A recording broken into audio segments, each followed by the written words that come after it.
Hello and welcome to the Just for Gamers video game podcast. Episode 167. E3.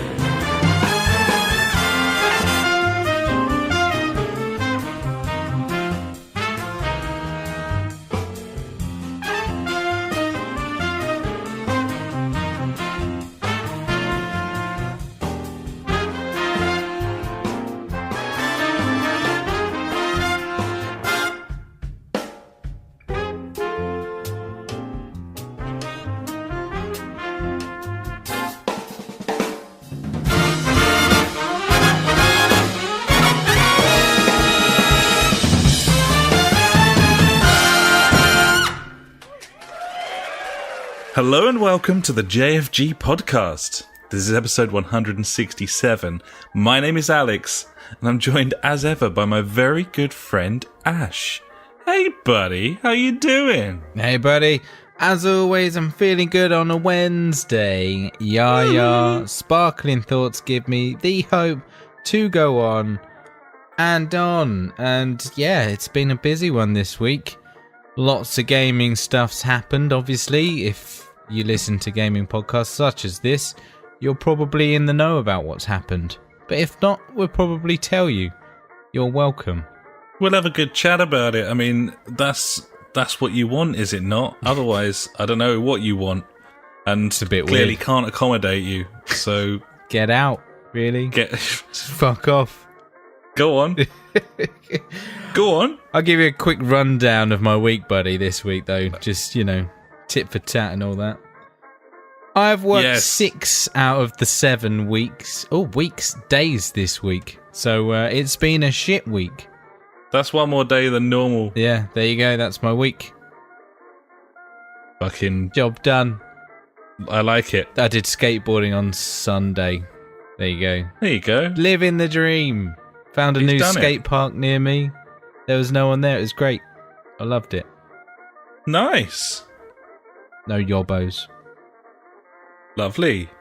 You been up to much, mate? Exciting? No. Okay. Of course, being that I live in Royal Tunbridge Wells, buddy, of course it was the annual Gin and Jazz Festival in the Pantiles of the weekend. They love jazz. Like, why is it the annual now? Like, what was last week or the week before? It was jazz time at the Pantiles. It's like what? It's jazz on Thursday evenings, buddy. Every Thursday. Every Thursday. But this is the annual. This is a different thing. Gin and jazz. What they've done is they've taken the jazz and they've combined it. Yeah. With gin. With gin. Yeah. There was a lot of gin there. That's nice. I like gin. I'm a fan. Yeah, had a lot of gin. Yeah, the sort of volume of gin where you've been drinking gin for maybe 12 to 14 hours, and you're standing there and you're thinking, I might just shit myself. I don't know. I mean, it's a lot of gin. So that sort of day. It was excellent. Yeah, they were like maybe 40 different types of gin. I don't think I've ever had that right amount of gin where I thought, maybe I just shit, but you just don't know. Maybe I will, and I don't want to, but maybe I've just had maybe I will. Copious amounts of gin right now, and that might. I didn't shit myself, but I did wonder if it was going to happen. It was on the cards. Also aware that I had no control over whether it might. So that's a lot. That's a lot of gin. Had some mermaid gin from the Isle of Wight, buddy. Mermaids, swimming around the Isle of Wight there. Are they good gin makers? No, it was unpleasant. Was it fishy? Had some Brighton gin, buddy, with a stick of rock in it. Rock in the gin. Was that a bit fruity? Actual rock in the gin? Rock in the gin. Not rock. Is that a universal thing? I don't think so. I think that's a English UK area. Okay, it's a hardened candy, marbled stick of candy that you get at the peppermint seaside. Normally, Usually believe. peppermint. Yeah. It'll have something maybe written inside it. Yeah, picture of a dong. So maybe. as you bite down, it's written all the way through it. I don't know how they do that. It's always been a mystery to me. And it's always at the seaside. I don't know really why. I'm sure there's reasons. I'm certainly not going to look them up. Obviously wasn't willing to beforehand. Didn't really know where this conversation was going to go. But there we are, buddy. But imagine if you were like in rocking the centre gin. of town and some guy on a stool, get your stick of rocks here. Yeah, get your stick of rock. Yeah. Maybe a little windmill. And Just a little windmill. Yeah, and Just, Union Jack 4 different hat. colours on the blades. Yeah. Union Jack hat. Yeah. The seaside. The seaside, Um, yeah. Deck chairs. So yeah, they were doing rock tales featuring gin. Had some pink gin. I've had pink gin before. Sweet. Yeah, Pinkster, it was called. Very Yeah? sweet, yeah. Had some Mayfield gin, buddy, which is near here, and I that can was the best see gin, how probably. you got to the stage of thinking, I don't know if I'm going to shit myself or not. You just didn't know. Just didn't know. And then there was jazz. you Well, know. I mean, that So- can also make you shit yourself as well. So Yeah, so that was my whole Saturday. It's Saturday. That was a good Saturday. Followed in the evening by a delicious selection of smoked meats, because one of the local pubs has started.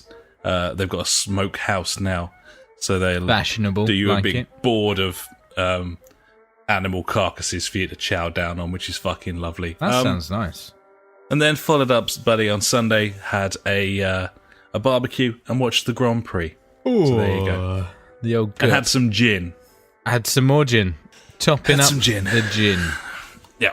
So that was my weekend, buddy. That sounds more fun than mine. I did go It to the does. carvery actually on Sunday. Went to Oh, there you go. Went to Toby Carvery. Toby. Went down Toby. Yeah, and had a lovely roast of all the meats. I was like, they were like, what one do you want? I'm like, all of them. They're like, you crazy? I'm like, yeah, fuck it. Fucking loco essay. Give me the meat. Yep. So I guess there's Mystery only meat. one question now, buddy. That's what you're drinking. This little behatted green chap here, buddy. He's back. He's back. He's back. His tie continues to The match his dapper tash. chappy. He's a dapper chappy. He's It's a the Birra dapper Moretti. chappy. It's very cheap at the moment in Sainsbury's, Wow. buddy. So that will do the job, buddy. Gibbons, what about yourself? I'm on the cheap as chips Green King IPA again because it's stupid cheap. So I'm There like, you hey, go. I have got some hot house in the fridge, but I'm like, that is going to be safe for game night so I can get shit-faced. It's almost like our lives are not progressing in any way. Oh, I know. There we, there we are. I mean, the only other thing I've been doing this week, buddy, of course, is watching fucking press conferences, video game press conferences specifically. I've watched a few. I watched skipped all through of them a except few. Devolver. I've watched. You should watch that. It's only a short 18-minute one, and it complements last year's hilarious presentation, I guess you could call it that. But yeah, it's very, very funny. If anyone hasn't watched it, I urge you to go and watch it because obviously they take the piss out of loot boxes and other stuff, but in a fantastic way and call us all, I can't remember what they call us, but something very funny. Or the people that buy loot boxes, they call them a funny name. And yeah, it's generally just incredibly weird and I really enjoyed it. Nice. Yeah, I've seen the first sort of 5 minutes, so I need to finish that off. But yeah, cool stuff. Okay, well, yeah, it's been E3 2018, buddy. All the conferences are done and dusted now, and it's probably time to have a chat about E3. 2018. Woo! Ah! Sheboygan. Sheboygan. So, let's start at the beginning, shall we? Let's do that. Number one. Now, Number the one. first conference was EA. This is EA Play, as they call it. Yeah. Which I find annoying Should as a be title. EA Pay. Because, you know. It should be EA presents us with very little. Yeah, of the anything. sports games. Every year. Yeah. EA bring you sports every year. Yeah. EA makes us sit through a presentation featuring tastemakers and presenters who, I don't know, they've got a continuous hard-on for one of the most evil corporations on Earth. That was, well, okay. Buddy, what did you think of EA's conference? Firstly, as always, Andrew Wilson, fucking EA CEO, just looks like a massive cunt as always. He's just got that persona about him. The persona of a cunt. Yeah. I believe he was one of the androids in Detroit Become Human, buddy. So that's a funny little crossover fitting. there. Yeah, I like that. EA should probably have published that particular game with him in as a robot, because he's clearly a fucking robot. But they didn't. So there you go. I mean, it's EA. They bring out games that could be okay, but probably won't be. I don't know. I mean, there's a stigma towards EA that everyone knows about because they're a bunch of cunts, I guess. And they pull it off really well, I'd say. Absolutely. Skipping ahead somewhat, I do struggle to decide each year who I find more cunty. Okay. Is it EA, who make out that they're like really for their fans and everything in a big way, but at least still behave like a fucking organisation? Or equal cunt status Ubisoft, like easily like as big a brand, as cunty, just as bad with all their loot boxes and everything, except they're fucking zany, buddy. I was we're zany was the precise word in my mind. I was like, Ubisoft, do you think zany? And the other thing, like, I'm watching it with old Yves Guillemot, whatever it is. Guillemot. The Guillemot. Wasn't that a... It's a band, yeah. Oh, what was the TV show with the Robot Wars? That's the one, the Robot Wars. Wasn't there one called Guillemot in there? I think it had a big smashy hammer or something. I can't remember. Anyway. Maybe. Digressed. I was watching that, obviously, on whatever night it was. And I just kept thinking he looks like, what's his name? Out of Third Rock from the Sun. What, the main guy? Yeah, the main guy. Dick. It's John something. Yeah, John. And I was just every time I just kept thinking, incoming message from the big John giant head. Yeah. He looks like him. Like, seriously, I'm just like, that's him. But like with a weird, zany French accent. Not that, like there's really anything zany about it, but it's French, isn't it? I don't know. I can't identify what accent is zany in terms of French. I've no idea. Could be zany.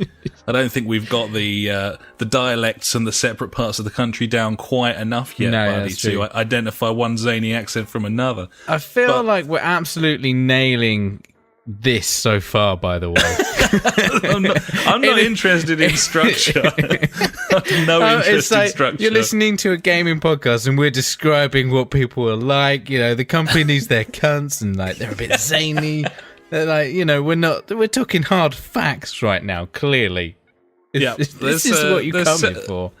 If you've started listening at this point and you're like, this isn't what I was after, then rest assured, buddies, there are many, many other shows that are what you're after. This one's going to be a little bit different. Little bit more emotional, I would say. Yeah. Let's just start running through some of the games that EA came out with. So, and go on. The CEO, the reason he looks so much like an android is his skin is really soft because they keep him encased in liquid gold. Oh, so nice. It prevents any sort of air or weathering the ultimate on the skin, loot box. Buddy. He's inside. He lives inside a liquid gold loot box.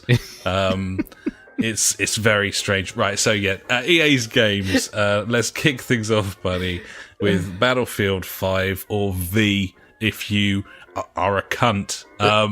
What did you think? V for victory, though, isn't it? Wasn't that a thing? I don't know. Yeah, it was a thing. Apparently now it's going to be raped by EA.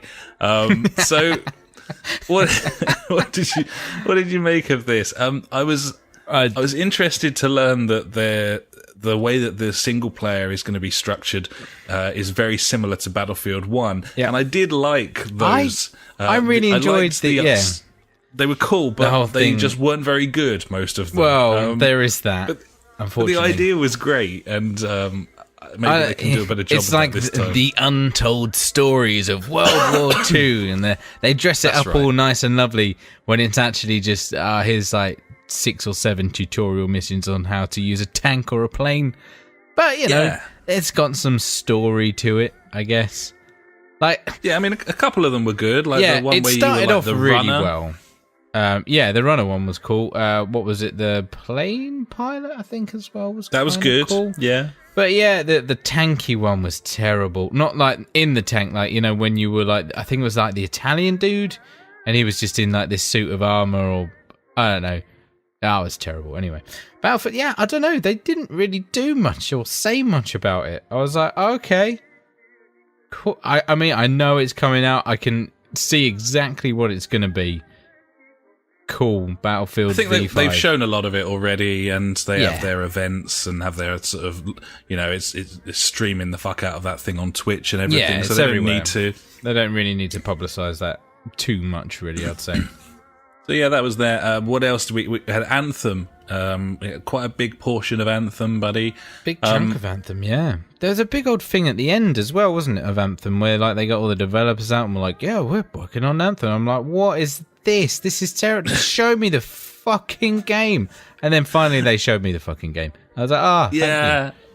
Again, I mean, we were in another year of E3 where, despite the fact that we now have consoles that boast 4K HDR 60 frames, we still basically, for the most part, watching CGI videos of everything. Like, Yeah. don't show us anything at all. But it's all rendered which- in-game, in engine, and Man, in there was real a lot time. that wasn't this year. no. There was a hell of a lot that wasn't this year. There was a lot of just complete, like, waste my time with your fucking beautiful video that sets the mood of the game but doesn't actually show me literally the game. It's a bit weird. But Anthem, it wasn't necessarily the case. There was No. a fair old bit. We've seen a bit of gameplay already, but there was a little bit more here. And this game, I don't know, man. I mean, I've been It quite looks excited lovely. about it up till now, because I just didn't enjoy looking at that gameplay. I was just like, that doesn't seem to be that great. it's got like Monster Hunter tones to the Yeah, combat. It's a numbers reskin flying of about, Destiny which in is other ways. fine. Yeah, The landscape's a bit evolved, but there's certainly nothing much original going on from what I can tell. and that's the Like, thing that I kind of took out of it. I was like, this is just stealing ideas from a lot of other games that I've already played.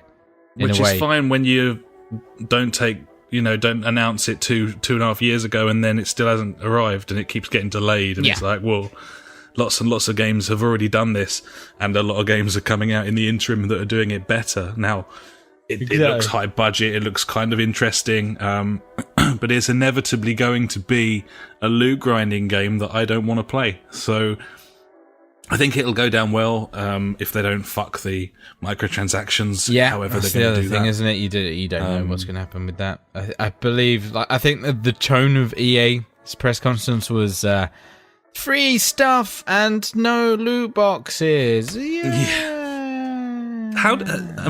You see that gameplay and you know they're drawing huge amounts of inspiration from Bungie. Like, how does that make you feel in terms of how it affects your kind of how you're seeing this title? Does it make you more excited, or do you just think, well, like, I've got this, thanks very much, and I don't know. I mean, Yeah, I can see what you're saying. Similar games, like, will it pull me away from Destiny, or like, does it annoy me that they're clearly taking aspects of a game that I absolutely love playing, kind of thing. Yeah, fill your boots, go for it, have a go. Might as well. It might fucking be amazing. I guess that's the only thing that's like.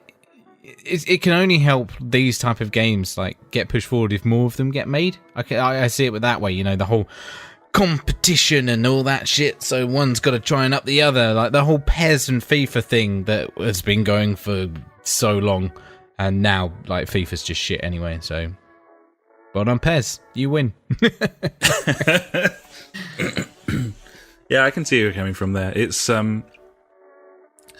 I don't know. We'll see. Yeah, it's a long way off still. I want to like see a lot 10 more months or gameplay something. footage of this game. Like, it's still definitely on my radar, but it's not coming out till, when was it? Like March next year, anyway. So Yeah, something like that. It's been delayed a couple of times, hasn't it? So, yeah, exactly. So no major rush or anything about it at the moment. So yeah, it was cool. It was nice that they did quite a large feature on it. To be honest, which is good. Yeah.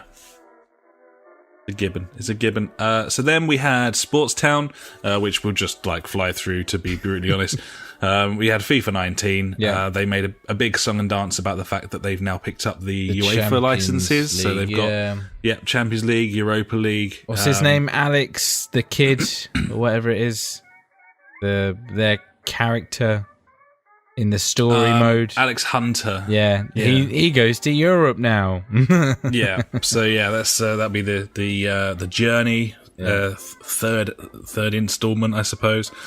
They've got their thing, and they haven't done anything much to the engine, and it looks like a transitional year for both football games this year, but certainly FIFA. Yeah. When they're peddling new modes rather than new features, then it's it's a skinned cup competition. I never really played it on PES. It was nice that it was there, and I'd imagine FIFA players will feel exactly the same because they're not going to play it. They just play their career or online Ultimate Team. Yeah, exactly. So, likewise, Madden NFL 19. Nothing to get hugely excited about here. Another sort of skinned update. I know that last year's game was widely regarded as pretty strong. Like it had a little blip going into the new generation. Certainly picked up things since then.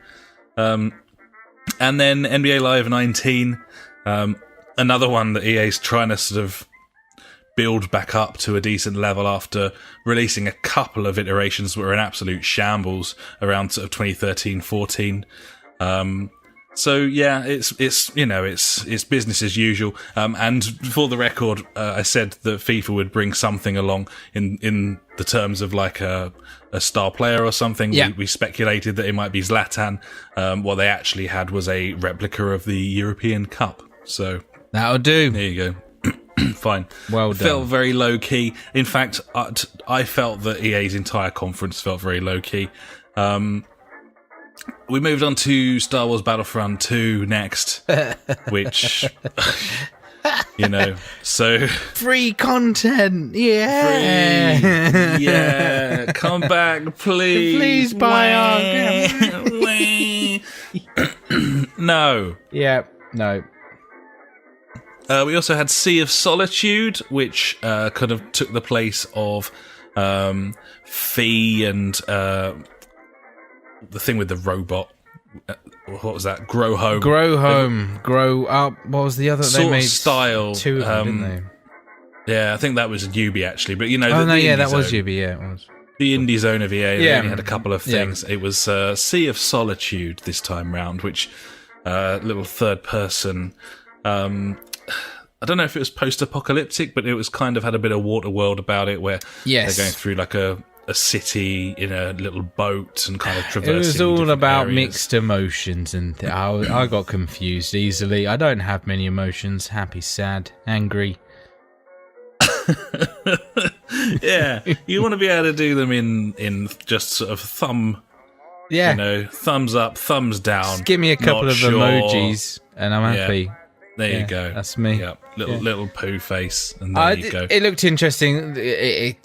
It looked very like anime typey game. Yeah, had a sort of If that's a slight great cell stereotype. It looked quite nice. Certainly keep an eye on that one. Yeah, I think so. Also announced Unravel 2. Fucking called it, mate. Called it. You certainly did. Looks graphically the same, I thought. Yeah, it looked the same. It looks the same. This one has co-op play, and you share a ball of yarn between you. Right. Wasn't announced whether that would be online or not, but I would imagine so. Did they give the blue one a name? Because the red one's called Yarny. I don't remember a name. I can't remember, but if not, it should be called Blarney. Like the stone in Ireland or whatever it is. The Blarney stone. Because it's Yarny and Blarney. Because he's blue. I like that. Nailed could it, work. mate. Nailed it. But yeah, this is kind of cool. It obviously brings a whole new dynamic to the string-based game Unravel in co-op. It could be kind of cool playing that like couch co-op. But when they did like the on-stage demonstration, obviously on stage, they were definitely playing that. They were playing it, yeah. They fucking absolutely smashed it. I'm like, geez, if I try playing that with like one of my kids, this would not go very smoothly, and I would get one of my three emotions: angry. There you go. And then sad. Yeah. And yeah, I don't know. It looked like it could be quite a challenging co-op game, to be honest. And what the fuck was up with that turkey or bird or whatever was chasing them? He wasn't happy. It's not what you want, really. And utterly terrifying if you're that size. If he does get the yarn and starts eating it, it's not gonna help him. Gibbons.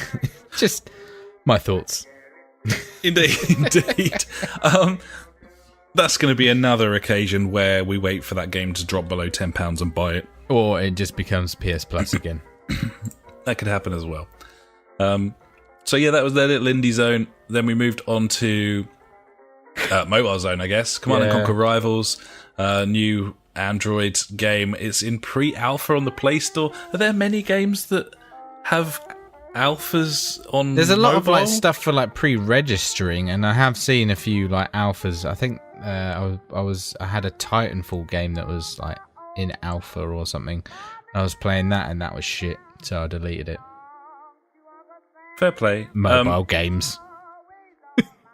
I mean, EA have a rich history of taking beloved franchises and turning them into mobile turds. Yeah. And I can't say for sure, having not played this. What I do know is that the standard Twitter outrage hit hard. People hate this, apparently. Apparently it's very similar to like games such as like Clash Royale and things like that. You know, the whole tower strategy thingy games where you send minions across and that's about it. That's the gameplay. Off he goes. Off I go then. And then people, that's what you do. Yeah, people really fucking hate it. Good. And why don't they just make a new Command and Conquer?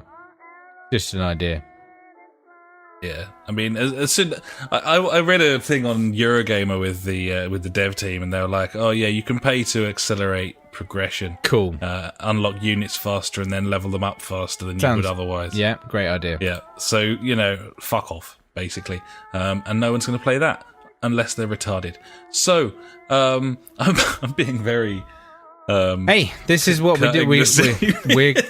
We are critiques, my friend. I'm taking no prisoners tonight. I feel like these are my opinions. These opinions do represent the opinions of the JfG podcast. Indeed, they do. I was so excited about E3. I was like, all the fucking games are going to get shown, and I'm going to be so, once again, going back to one of my emotions, happy. That's all three there. I've nailed it. And Bang on. Well, we'll see how we end up by the end of this podcast in what emotion I am. Gibbons, buddy. The most exciting thing about the EA conference was, in fact, a 40-second interview with Vince Zampella from Respawn, which is funny because nothing was properly announced. Yeah, there was no logo or reveal or anything. This was one of the insufferable fucking mouth breathers who was helping present EA Play, just chatting to him in an incredibly awkward and just. It was so hard to watch. It's all about the darkness. The band. Apparently. Yeah, when is that? Oh, between the dark period. Yeah, between like episodes 3 and 4. Oh, that sounds like a nice time. Yeah, cool. No, fuck me. It was anyway, dark. Respawn. It turns out Respawn, who of course made the fantastic Titanfall. Specifically Titanfall 2, which we've been playing the balls off of on game nights. Oh, yeah. We love that. It's genuinely one of my favourite shooters on the console. Maybe my favourite shooter on PS4 since that thing came out. They are making a Star Wars game. Since EA bought them, they are making a game called Star Wars Jedi Fallen Order. It will be allegedly a first-person shooter, adventure, whatchamacallit. Very, very limited details at this point. He didn't give the game away at all. With lightsabers. He did say there would be lightsabers. On a wall. Just I mean, stand. if Respawn are making like a Jedi Knight game, then there is nothing more exciting going on at EA than that. But so we don't know that for sure. We know that they're making something like that. And we also probably know that it's a fair old way off. I mean, that acquisition only took place late last year. So the sort of time that it takes to create a massive game like that from a studio that is kind of renowned for polish, we might be talking like 4 years, but we just have to wait and see. But it was a commentary on the entire EA conference that was the most exciting thing. Just him being briefly interviewed with no graphics, nothing that took place on the stage, not a trailer, nothing. just an idea of a game. Right, mate. Yeah, how's it going? Yeah, you all right? Yeah, I'm good. So yeah, all in all, I think you probably get the gist now, buddies. This conference was pretty ropey, but as you'll learn throughout this podcast, in terms of presenting this year, it was fucking baby town. Like, everyone ballsed it. There was, like, problems in every single conference. And actually, EA's eventually appeared rather slick in comparison to some of the others, which is a bit ludicrous. But they certainly didn't have anything particularly exciting to show. Just the normal sports shit, a few sort of add-ons. Sea of Solitude was the only, like, new thing that we saw out of everything in the whole conference, and that was their probably smallest, most indiest of title in the whole conference. So, I don't know. I mean, all of those games work very, very well when you're putting on an expo, and the idea is that it's supposed to be a combined thing where there's hundreds of pods at the back and everyone's playing, and that was EA's original vision, and that still makes sense. So, I guess we'll see. But, yeah, there you go. Yeah. That was EA. We will move on. We will move on to Microsoft, buddy. And we've been talking for some time about how they needed to kind of show us some fucking new games because, you know, like one thing that PlayStation's been doing brilliantly, other than being very transparent with their sales figures, is having lots and lots of IPs, new titles, exciting stuff. Yeah, they're smashing games. Like, yeah, exactly. You know, you look at games like Horizon. Look how brilliantly God of War is done. Indeed. The Last of Us on its way. You know, they've kind of got that sewn up. Well, yeah, and the fact that they're getting a lot of the like exclusive content, you know, for like Destiny, Call of Duty, and stuff like that. They get in the maps first. You know, that means that they're on top because, you know, that's where the player base is. Absolutely right. Absolutely. So it was therefore known that Microsoft, they kind of needed to do something a little bit special here in terms of sheer volume of games. It was quite apparent that Phil motherfucking Spencer was well aware of that by this conference, because they really led with the number of games that they had. They wanted to make a point of the sheer volume of games that they had. So this was they had 50 games to show. That's 50. 18 of them exclusives, and 15 of them were world premiere. Premiere, or as we say in premiere in Britain, buddy, premiere. There you go. They did. So I just need to say straight away, they did the annoying thing of like launch exclusive first. Yeah, I do hate that. And just world's best winning first exclusive on the launching on this one, and just say coming to Xbox first or wasn't, or was that it a couple of years ago when they did that? I can't remember. Yeah, they've kind of danced around. They still strike these shitty little deals where the game comes out a week earlier on one system. Although you look at PUBG and you see that they still holding on. They're still clinging on to that, and that neither of us thought that would be the case. We both predicted that would have arrived on PS4 by now. Yeah, definitely. It's starting to go downhill. Well, Tomb Raider was a year, wasn't it? And that was a whole fucking debacle when that was announced. Like, how long have you got it for? We just don't know. So maybe Battlegrounds is a year as well. I don't know. Suppose we'll see. But yeah, they certainly had a lot of games to show us, and that was heartening. I would say overall, this conference was one of the better ones. It was just a massive trailer fest with people coming out going like, fucking games, yeah! I'm like, that's cool. Hype train, I'll get on board. They announced some cool shit. They had lots of stuff to talk about, and they put front and centre the fact that they are making the investment that they so dearly need to with regard to original content, and that was what the sort of biggest pull to draw away from this was that they've added 5 new studios to what they called the Microsoft Studios family. I thought that was crazy what they've done there. I mean, it's a big deal. It's big bold move from Phil motherfucking Spencer. I think that's cool that they're getting more. That's what they need. They need more studios on board to get them new exclusives and games that are going to be like, holy shit, I need an Xbox so I can play these games. Absolutely. So they put out this little press release, which is rather handy. So we came through this. Yeah, I just copied and pasted it, mate. So we do. So here are the studios. Firstly, The Initiative, based in Santa Monica. It's a brand new Microsoft game development studio headed by industry veteran Daryl Gallagher. You know, Daryl Gallagher. Noel's friend. No, Noel's friend. Not relative. Yeah. No, he's been around forever. I mean, he was involved in Tomb Raider back in the day with Crystal Dynamics. So, like pre-Square, I think he was involved. Been around the woods, you know, as the saying goes. Anyway, so yes, that's a new studio called The Initiative. We also have Playground Games, of course. Playground Games, UK-based studio who have been making Forza games for some time. They're releasing Forza Horizon 4, which was announced later in the show. They've been a development partner for some time, but they are now going to be making, well, allegedly, there are rumours of some sort of open world adventure game. Obviously, Forza, you kind of forget, is a big open world. It's a big open world, that. So, yeah, it kind of lends itself to that. Forza Horizon fucking hell, man, looked so gorgeous, by the way. And it did look really, really It's good. set in Britain this time, so yes.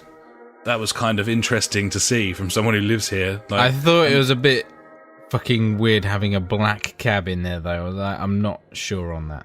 Yeah, it was a bit much. You're playing up to the stereotype. I love it. Special times. So yeah, Playground. Ninja Theory. So these are the guys behind, well, Senua's Sacrifice, which won all those awards. Yes. Kung Fu Chaos was the first game that they partnered with Xbox to release. But yeah, Hellblade has obviously done them a solid, and now Ninja Theory are going to have the financial backing of Microsoft, which is incredibly exciting, I would say. Yeah, because they fucking cleaned up at the, was it? The BAFTAs. BAFTAs, that's it, innit? I mean, yeah, you see what they can do with a limited budget. Imagine when they've got all the money in the world. It's still calling bullshit on that, by the way. We haven't played it, so wow. I can't say. I want to play it, though. I'm sure we will. Yeah. Undead Labs, based in Seattle. They are the creators of State of Decay. They aren't exactly in everyone's good books right now. They have just released a game that was inherently broken in every way. But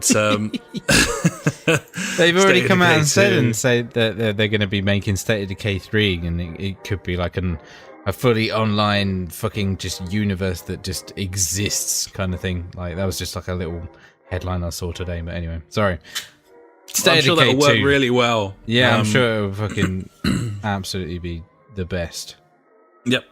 So yeah, Microsoft has snapped them up. And finally, Compulsion Games. This one kind of hard to unpick, this one, if I'm honest. Compulsion Games are the team behind We Happy Few, which was originally kickstarted. And shit.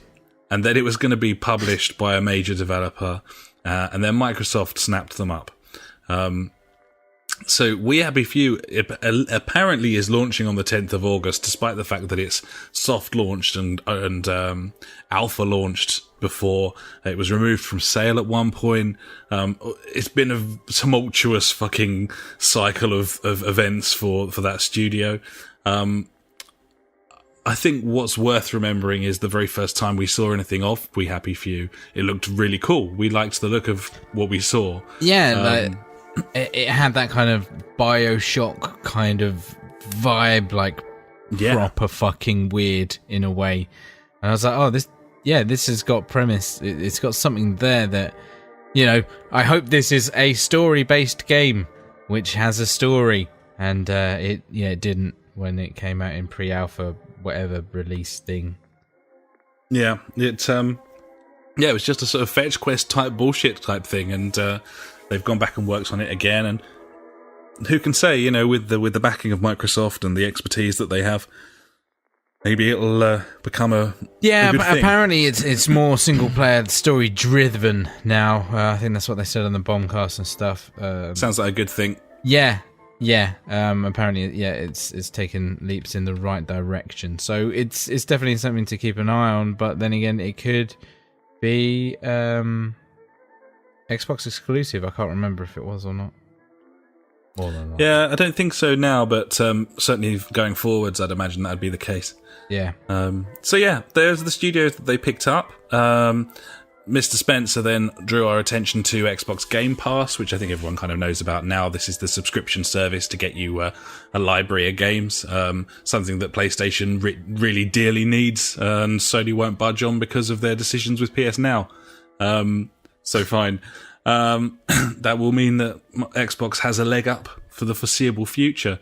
Mentioned that there'll be some new titles available to members. They did the under your chair moment, buddy. If you're a Game Pass member, then you get Fallout 4, Elder Scrolls Online, The Division, several other titles from ID at Xbox coming to Game Pass, Warhammer Vermintide 2, Ashen, Afterparty, Phoenix Point. And then all of the first-party exclusive games that hit that service on day one, including Forza Horizon 4, Crackdown 3, which will never come out, Gears 5, and the Master Chief Collection will arrive at some point this year as well. So, yeah. Damn. Very cool. That's a good service. Such a good service. Also, they announced Fast Start, a new algorithm and technology that allows you to download titles. They didn't really talk through how this works exactly. Apparently, it sort of prioritizes the files that enable you to quickly jump in. It sounds like it's just downloads in order of required content, which everything seems to be in order. Brought you your orange sherbet. Yeah, so apparently you'll be able to start playing games twice as fast. That was the phrase, wasn't it? Like, start playing with just a fraction of the title downloaded. That sounds good to me. We've also got the Xbox Adaptive Controller. For people with limited mobility, yeah. So it's that's really cool, actually. Yeah.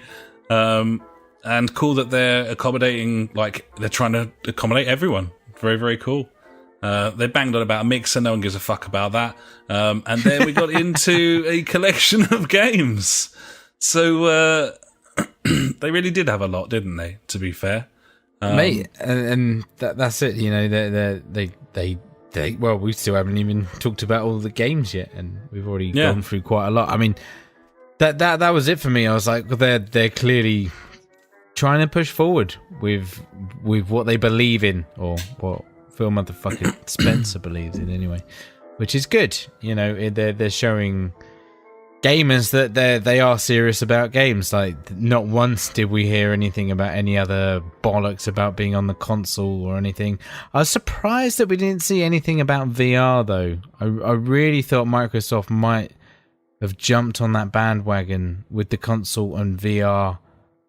Yeah, and I think the fact that they didn't suggests that they're probably not going to on the X. No, you're right. You'd have heard about it by now. Yeah, I think you're right. So they're probably going to wait, 4 years maybe before they...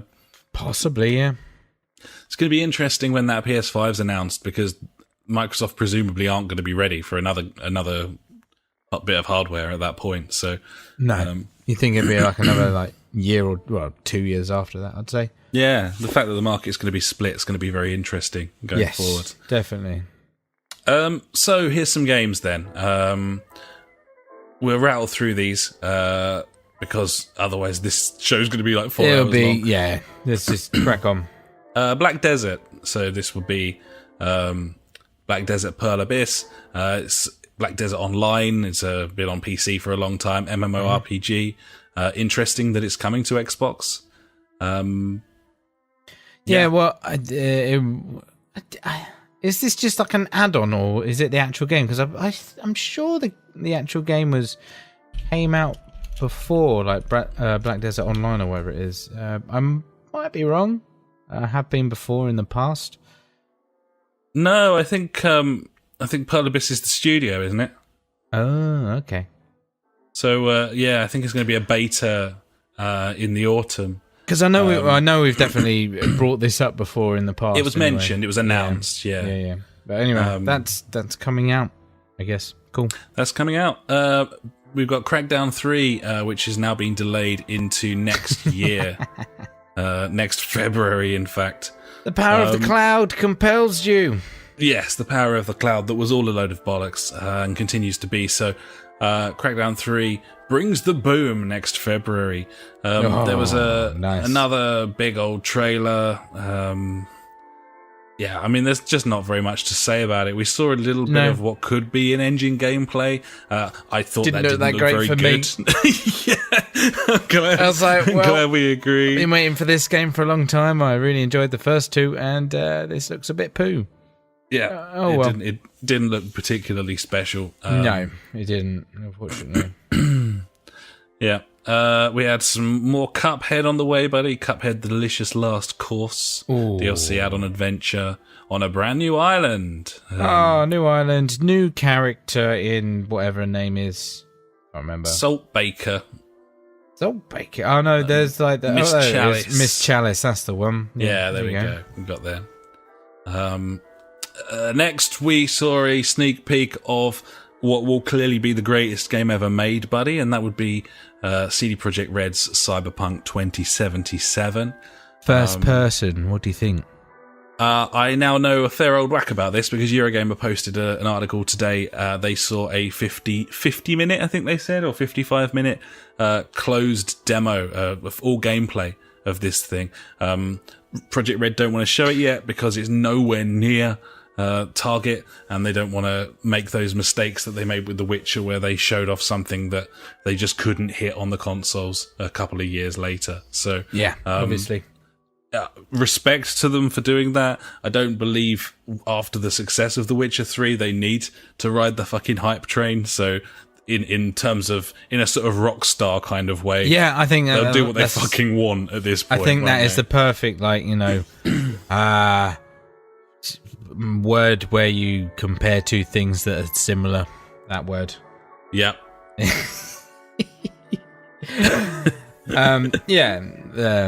Exactly that. I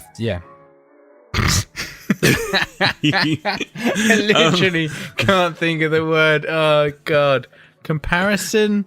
Yeah. Sure. Fuck it. Essentially, what happens is a company has a great deal of success, and then they can do what the fuck they want. They haven't got to jump through all the same hoops as everyone else.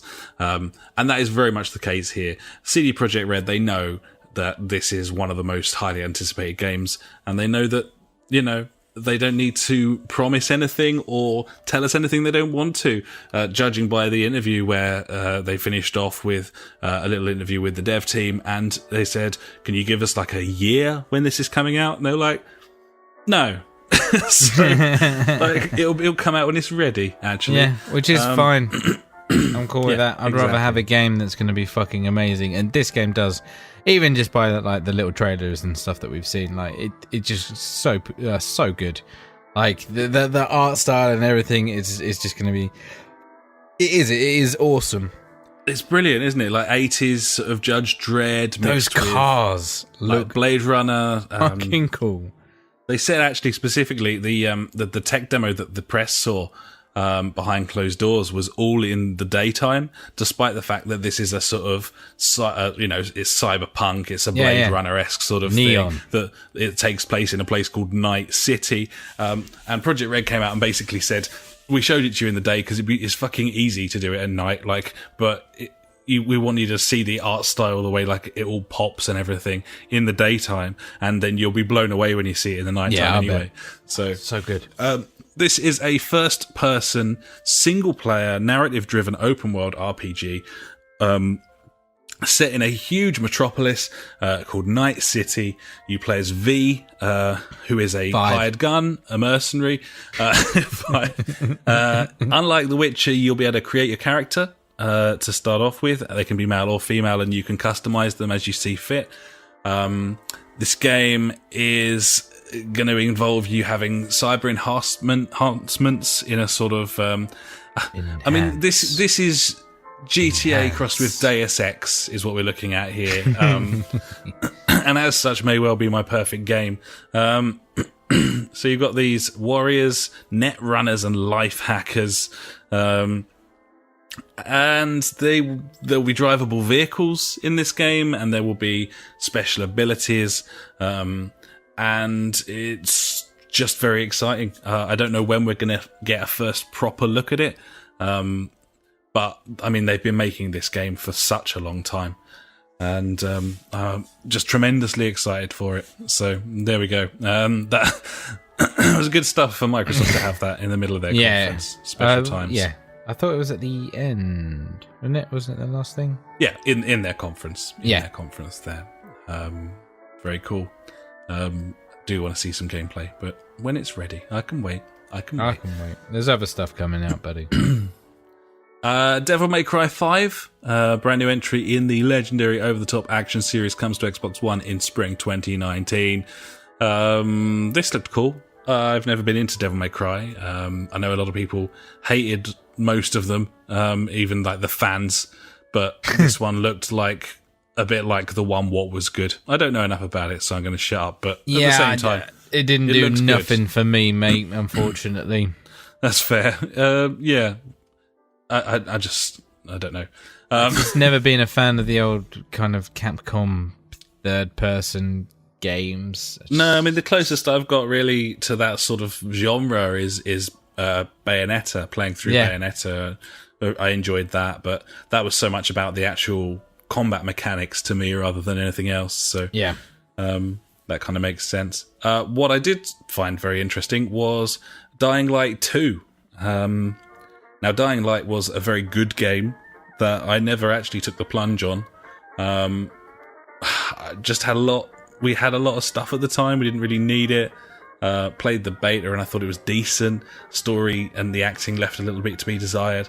I know Funk took the plunge on this and really liked it. Yeah, really and certainly if you look at the game that they made before this, i.e. Dead Island, it was an impressive achievement. We certainly probably had that the wrong way around, I would say. Yeah, but, unfortunately. But hey, times were different back then. Yeah. This looks great, frankly. Yeah, it does. It looks like a good progression on from Dying Light, the game that, like you said, we didn't play and didn't have. And yeah, unfortunately, didn't play and didn't have, I'd say, because, it's 4-player co-op, isn't it? I think that game. It's just a like real the old Dead weird Island thing. I know Funk has never been able to understand why we didn't take the plunge on that thing. Yeah. But we were buying a lot of games at the time, and yes. You have to draw the line somewhere. No, sometimes we've definitely calmed down on the old shit, let's just buy all the games. Or there's less good ones this coming year. out. Yeah. One of the two. Either way, it looks like more of the same. There's not a lot to say about it in terms of like unique features. It just looked like a polished, it looks lovely, but very tasty version of Dying Light. So that's Dying Light 2. Next we had Fallout 76, buddy, from Bethesda. I think we'll save that for the I was going to Bethesda say, because it was portion. only a little like thing to really promote that Fallout 4 was coming to the Game Pass, wasn't it? And it's like, oh yeah, we're here, stuff. Yeah, and then they did a little tiny trailer, but didn't really give the game away until their conference, which we'll tackle shortly. Moving forwards, Forza Horizon 4. This looks brilliant. I wish that I could buy this game. It looks like what I want. This looks like a better version of the Crew 2, buddy. It does. It looks gorgeous. It looks really, really nice. And you can kind of tell all the different counties that they're kind of modelling different stuff on. This is, historic Britain and so on. Obviously, we live here, so we know if it looks shit or not. It's quite a distinct landscape that you have in this country. And, it just looks absolutely spectacular. I'm sure that thing's going to be insane on gaming rigs as well on PC. Yeah, and the fact that it's coming straight away to fucking Xbox Game Pass as well. That was one thing that like really blows me away. Is like this like Crackdown 3 and a few other titles I think are coming, like Gears I think it is as well, coming when they come out straight away. It's like bang on. Yeah, so you've got yours. that subscription. It's yours on the 2nd of October. 450 cars, looks awesome. Man, looks so good. I'm not being crazy. I did see a motorbike and also a hovercraft in there though, didn't I? Those two things were indeed in there, yes. They weren't mentioned though at any point. No, they weren't, and I don't know if they were just in there for effect or if they were actually drivable things. Yeah. Interesting. Yeah, haven't seen enough of that game's of end game content because, of course, we can't buy it and play it. So, I don't really know what came before in Forza Horizon 3, but looks awesome. Frankly, yeah, very cool. Gears 5. I didn't think this looked very good. I've had enough of Gears. Like, I was done with Gears at Gears 3. I played it a bit and I was like, yeah, cool, done. Yep. Oh, well. There's literally nothing to say about this. It's a Gears of War game. It features all the things a Gears of War game has in it. It has got local split screen though, which you don't see much these days. No, what we were kind of expecting was, what I was expecting was a Gears Royale. Yeah. Which Some didn't happen. No. Although, still room for them to maybe do it in... This game doesn't come out until 2019. And that'll be part of the Game Pass as well. So, we'll see. We also had Gears Pop, which is a mobile game. It looks really, really weird. Nothing else to say about that. Gears Tactics as well, buddy. Windows 10 exclusive. Turn-based tactical game combining signature fast-paced brutal action and character-driven storytelling with customizable squads. Turn-based game. Yeah, Gears Tactics. So sure. We had Halo Infinite. Yeah. Halo. Master Chief returns. Next chapter of the legendary franchise. Just honestly, Infinite. Mate, there's so many titles like that this year as well. Come on. What was it, like Doom Eternal, was it as well? Yeah. I'm like, no. No. No. Obviously, this looks nice. It's a Halo game. My favourite thing about it is the name of the game engine. They've named the game engine the Slipspace engine, buddy, and Halo Slipspace is actually a much better name for this game. So maybe they should have fucking thought about that. But yeah, there you go. Nothing much about it on there. Then we had Jump Force? Jump Force. Yeah, this was just a trailer of anime characters beating each other off, buddy. Indeed. And as such, I have absolutely nothing to say about it. So we'll move on to Just Cause 4. This was a very generic trailer that makes it look like Just Cause. Yeah, I guess we can talk about that more in the Square one later as well. We'll head back to it at that point. Yeah. Likewise with Kingdom Hearts 3, which we saw a hell of a lot of in several conferences. I know. I don't understand. Yeah. Apparently it's a big deal. Apparently it is a big deal. What is confusing to me, buddy, and this was the case in all of the trailers, is whenever there were scenes with, whenever there were dialogue scenes. Now, I'm probably being a bell end here. I probably don't understand something inherently about the game, but did you notice that in all of the Kingdom Hearts trailers, there were no sound effects during music and dialogue? I didn't notice that. So there are only two layers. I skipped you could either have music, sound effects, or dialogue. Yeah. But very rarely did the three things happen at once, to the point where often they'd be running through some environment. There's all stuff falling down around them. There's only silence, music, and them speaking.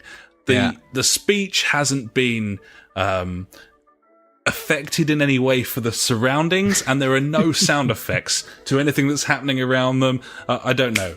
It really shattered my immersion of Jack Sparrow meeting Goofy, buddy. So that's all I can say. We'll move on. Metro Exodus looks awesome. This is a Deep Silver game. This is the next installment in the Metro franchise from 4A Games. And we've seen loads of this, so we won't talk about it, I don't think, buddy. It looks awesome, though, doesn't it? This is the next important chapter in Artyom's story. Yes. Is this something that you want? I don't know. I still never got past anywhere near doing... What was it? Was it 2033 or Last Light? I think 2033 was the first one, wasn't it? And yeah, I never really... I got a bit into 2033, but I just got to a point where I think I died, and then it reset me back again. I was like, fuck this game. Or something like that happened. It was a tiny bit ropey, and I think that if we played them at the time, then we probably maybe feel a little bit different more than about likely, it. Yeah. But I don't know, it's one of them games, like, I don't feel like... Oh God, this is contradicting myself. I don't feel like I want to play a first-person shooter single-player campaign. There we go, I slipped single-player in there, so you can't throw Destiny under the bus for me. I don't know, I haven't got that urgency to... It was like, there was stuff about Prey that came out in the Bethesda press conference. I was like, I really should play Prey, because I love Dishonored and I enjoy those kind of games, and like Doom and stuff, really enjoyed that. But I'm just like, I just don't want to play a single player first person shooter game. Like, I just don't. I don't know why.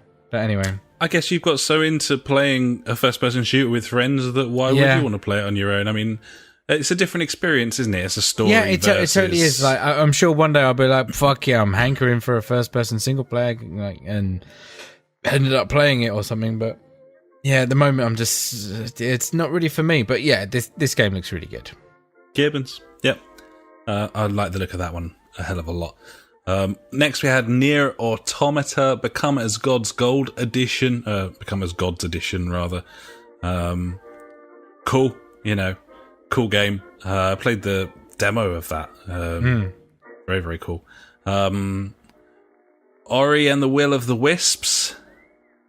Highly anticipated sequel to Ori and the Blind Forest. Yes. Looks really, really nice.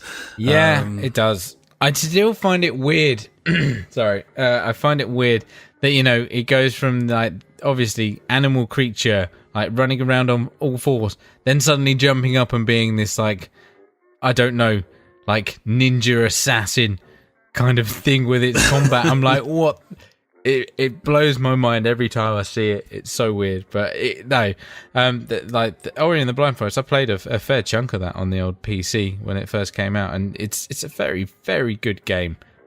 It's certainly on my list. Definitely, if I was to get a Xbox One, it would be one of the sort of 5 games that I picked up when I bought one of those to play that I'd missed in the past. Definitely. It was a big sleeper hit, and I'm sure this one will be huge as well. That'll be coming out in 2019, so no firm release date on that in the coming weeks or anything, or months or whatever, but next year.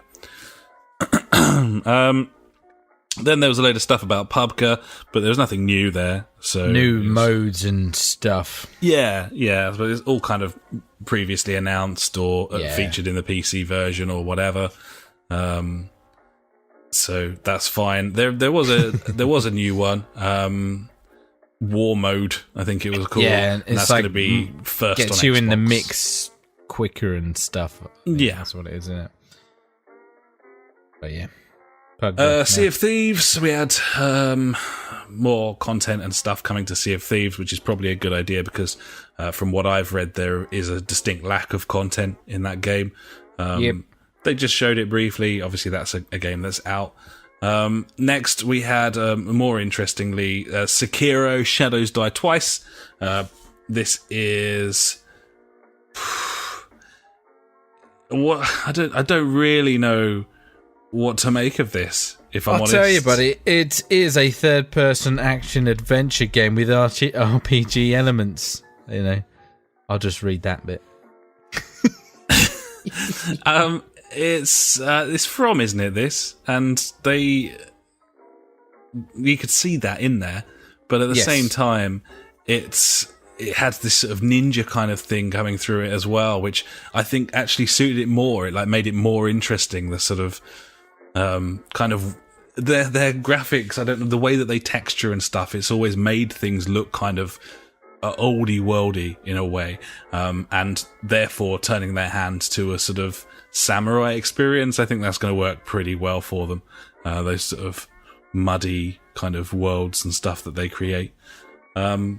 This was quite a highlight, and a lot of people have been waiting to see this thing in action, so that was kind of a big deal for Microsoft to have. Next, Session, buddy. Oh yeah, Session. That game that got kickstarted a while back. Yeah, there was a trailer for that. Fucking console launch exclusive, brilliant, great. Thanks, guys, ruining it for me, you cunts, douchebags. Fucking skateboarding, mate. Get involved. I love it. Yeah, and the way that this looks, I know that they name dropped Skate a hell of a lot when they were doing that Kickstarting campaign, but it really does look a lot like Skate in terms of the concentration on the simulation aspect and the mechanics being nailed on, you know? If you ever do look at the control system on that, it's fucking mind-boggling, I'd say. It's Skate with its flick it style of stuff was really cool. I really enjoyed that, compared to as a progression from the Tony Hawk arcade, press a button to jump, press a button to grind, to kickflip in a direction and whatever, and then to have this feeling of actually, okay, cool, I can actually, this feels natural. And then by looking at this, the control system on Sessions, it's even crazy, because I think it's the left analog stick controls your left foot and the right analog stick's your right foot, and I'm like, whoa, cue up shit. I'm like, that's cool. And that's the thing that I loved about Skate, was it's not about fast paced loads of high scores action. It's about just looking fucking cool. And if you ever skated back in the day, or you watch skate videos, it's all about getting runs of 5-6 tricks, or doing one massive awesome trick. And that's what I want in a skateboarding game. I want to be able to do all that stuff. It's cool. Gibbons. This game definitely is aimed at doing that. Yeah, it's definitely targeting that hashtag Skate4 audience. Pound sign, Pound sign. Looks cool. Very cool. And hopefully that exclusivity deal isn't too long, buddy. Yeah, well, there's always PC, buddy. Sure is. Next, we had Shadow of the Tomb Raider. I think we'll talk about that when we get over to Square's bit. So we move on from there for now. Followed by the Awesome Adventures of Captain Spirit, also a Square game. So we'll go into that afterwards. The Division 2 Ubisoft, we'll talk about that in the Ubi bit. Tunic. This looked a little bit like, I don't know, graphically. I didn't know what to think of this, to be honest, because it was just gameplay footage. There was not much else to it. I'm like, okay, nice little plinky plonky song over the top. I'm like, cool. I guess. I don't know. It to me, it looked like it should be a mobile game. It certainly, the graphical fidelity was not the. I mean, like, it's a nice art style. It looks really nice, but I'm just like, that looks like a tablet game. Like, you know, like your Monument Valley. No, it's a different type of game. I'm trying to think of maybe like a Bastion or something like that kind of thing, where that can easily run on. This had that isometric thing about it. Yeah. Certainly the fact that this is an isometric platformer with a tiny fox in it, when they already had Super Lucky's Tale come out, which actually more of a 2D side-scrolling game, I think despite that probably looked nicer than this. When I first saw the trailers for this, I was expecting a Spyro-esque sort of gameplay, but it looks like there's more to it than that in terms of the way that the camera kind of works. But yeah, it was probably one of the most sort of indie-ass things they showed in their whole list of fucking blockbusters, and as such, it was interesting to see. So the only other one, We Happy Few, which we spoke about very briefly because they've picked up Compulsion now. So Gearbox are still publishing this, I guess. Probably too far gone at this point, and then Microsoft to take over from then on. So we've spoken about We Happy Few. Looked like it was going to be great. Came out in alpha and wasn't. Then was kind of removed from sale, and now it's relaunching again next month, or the month after rather. And I guess we'll see. But the fact that they've picked up that studio, so they certainly look like a talented bunch. So maybe with a bit of money behind them as well, then they could go from strength to strength and bring some of the stuff. I mean, what they've really done here, Microsoft, is invest heavily in the next, like E3 in 4 years' time is going to have this incredible selection of first-party titles that Sony are going to struggle to match. Like, that's what they've done here. So to come through this conference having made the investment, but without actually having like a lot of like first-party software and still feeling like one of the best consoles of the whole of the expo, I think they did a pretty fucking good job, didn't you, buddy? Like, overall. Yeah, mate, I feel like they smashed it, really. They had some big heavy-hitting games in there, They're also branching out and getting other developers to show their stuff and get exclusivity deals in some way, shape or form on there, which is it's only going to help Microsoft in the long run, them doing that. I mean, they had loads of exclusives and stuff on the 360, so, those partnerships should really be there, but... Yeah, no, good show overall. Obviously, Phil motherfucking Spencer bringing it home once again. He smashed it. He's looking especially beefy these days. He is, isn't he? He's a strange motherfucker, isn't he? I like him though. He's ace. So yeah, it was definitely a good conference. I really respected what they did there, and they just keep announcing shit that makes me want an Xbox. Frankly, I know. I was looking at them today. They really are cheap. I know when Black Friday comes along, they're going to be dirt cheap for the S. Yeah, man. Need to get that telly first, though. So yeah, that was Microsoft's conference. We will move on to Bethesda. Now, I've just written something in there. Yeah, you're spot on about this. So, firstly, Bethesda opted for almost a double stage this year. Back to front and front to back. I don't really I thought, is it going to kind of rotate or something? I was like, I didn't really understand it. It was really confused. Weird. Yeah. So a load of people were just staring at their asses all the time. Yeah, you had the audience either side of the stage, and then the stage was like a catwalk with the audience either side. and they just kind of circulated around when they were presenting stuff and kind of turned around every now and again, and it was all a bit awkward, and I don't understand why you would ever think having more than one focal point on literally a stage would ever be a very good idea, but that's what they did, and they'll always do something a bit different. And I did like the fact that, despite the fact that they had the sort of catwalk set up, there was a double-sided giant screen all the way down the middle above the stage for either side of the audience to see. That's pretty Very cool. And then Andrew WK came out, buddy. And played a song, one of his songs. You know how all of his songs sound like Party Hard? I was like, I was just expecting Party Hard to come on. I'm like, this is kind of like Party Hard, but not as good. And that's the case with every single one of Andrew WK's songs, other than Party Hard. It sounds like Party Hard, but it's not as good. It was just so kind of not cringeworthy, but very close to. And like, it was the crowd, though, wasn't it? He kept cutting to people in the audience, just deadpan. Like, I think if I was there, I would just be laughing continuously through this whole section. I think everyone was just too scared. It was brilliant. I loved it. Like they proper got into it on stage. They were like, yeah, whatever the song was called, Party Hard. Party Quite Hard, or Party Reasonably Harder Tomorrow, or Hootenanny Today. But anyway, that's the song for Rage 2, I believe. And it sounds like he's written quite a bit of music for Rage 2, hence the fact that he was there. So this is Rage 2 from the team that brought you Mad Max. It's Mad Max. One thing, just going back to Andrew WK, he did way too many up and downs on that keyboard. Like, he must have done it about 20 or 30 times.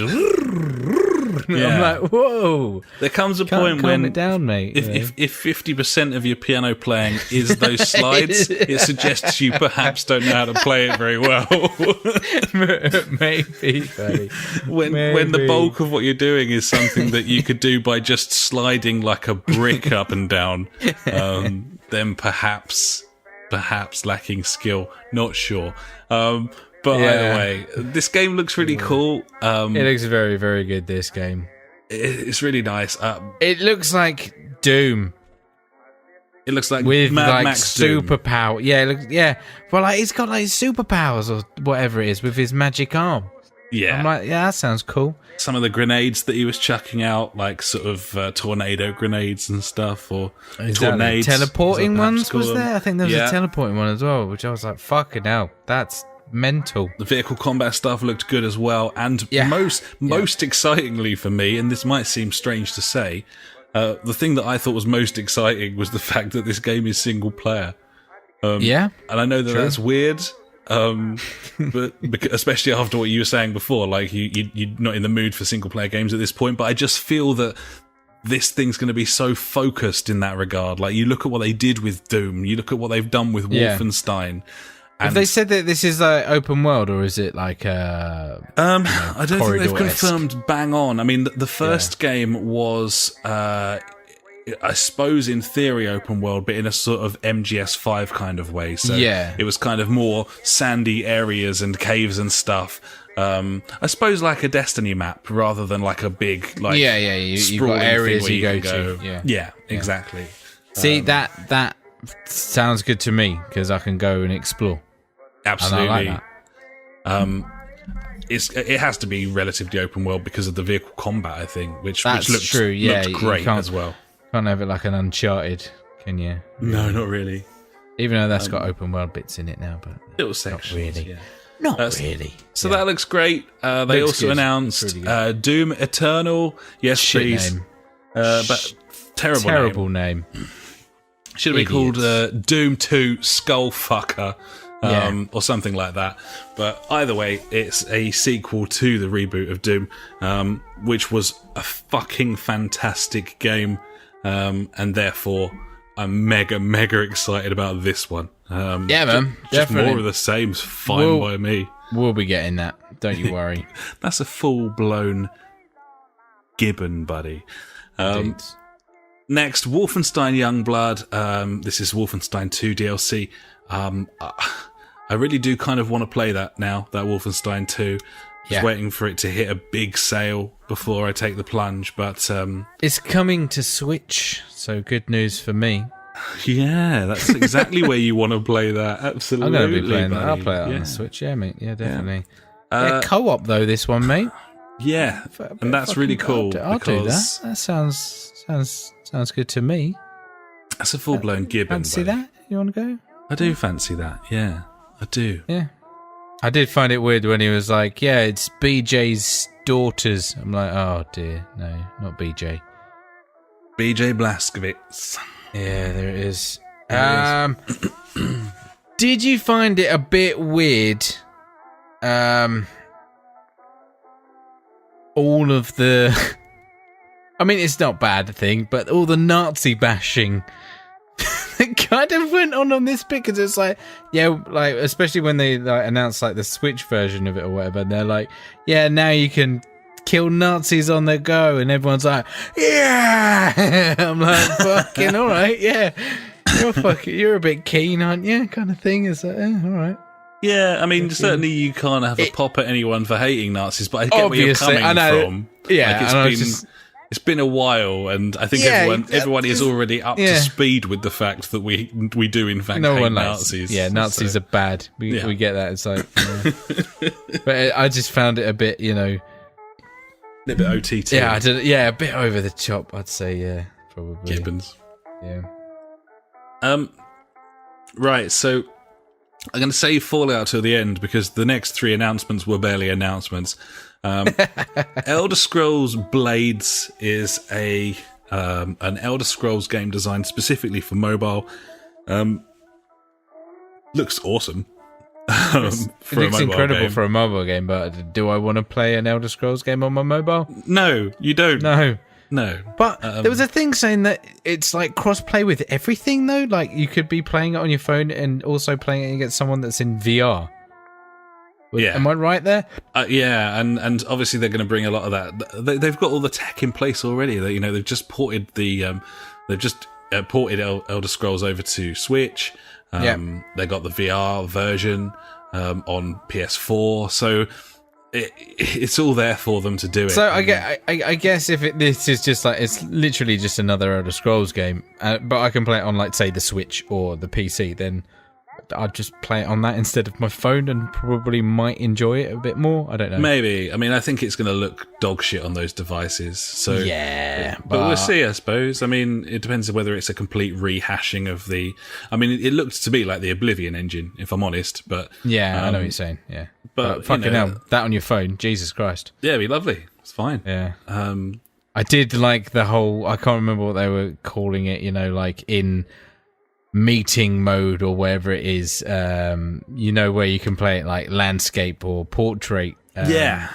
Like the one thing I took out of Bethesda's conference was it was very funny. They know where to like point humor at. Like they get it. I'd say, and yeah, like that was one of the things that made me laugh quite a bit. I mean, this was my favorite conference. It didn't have the best content.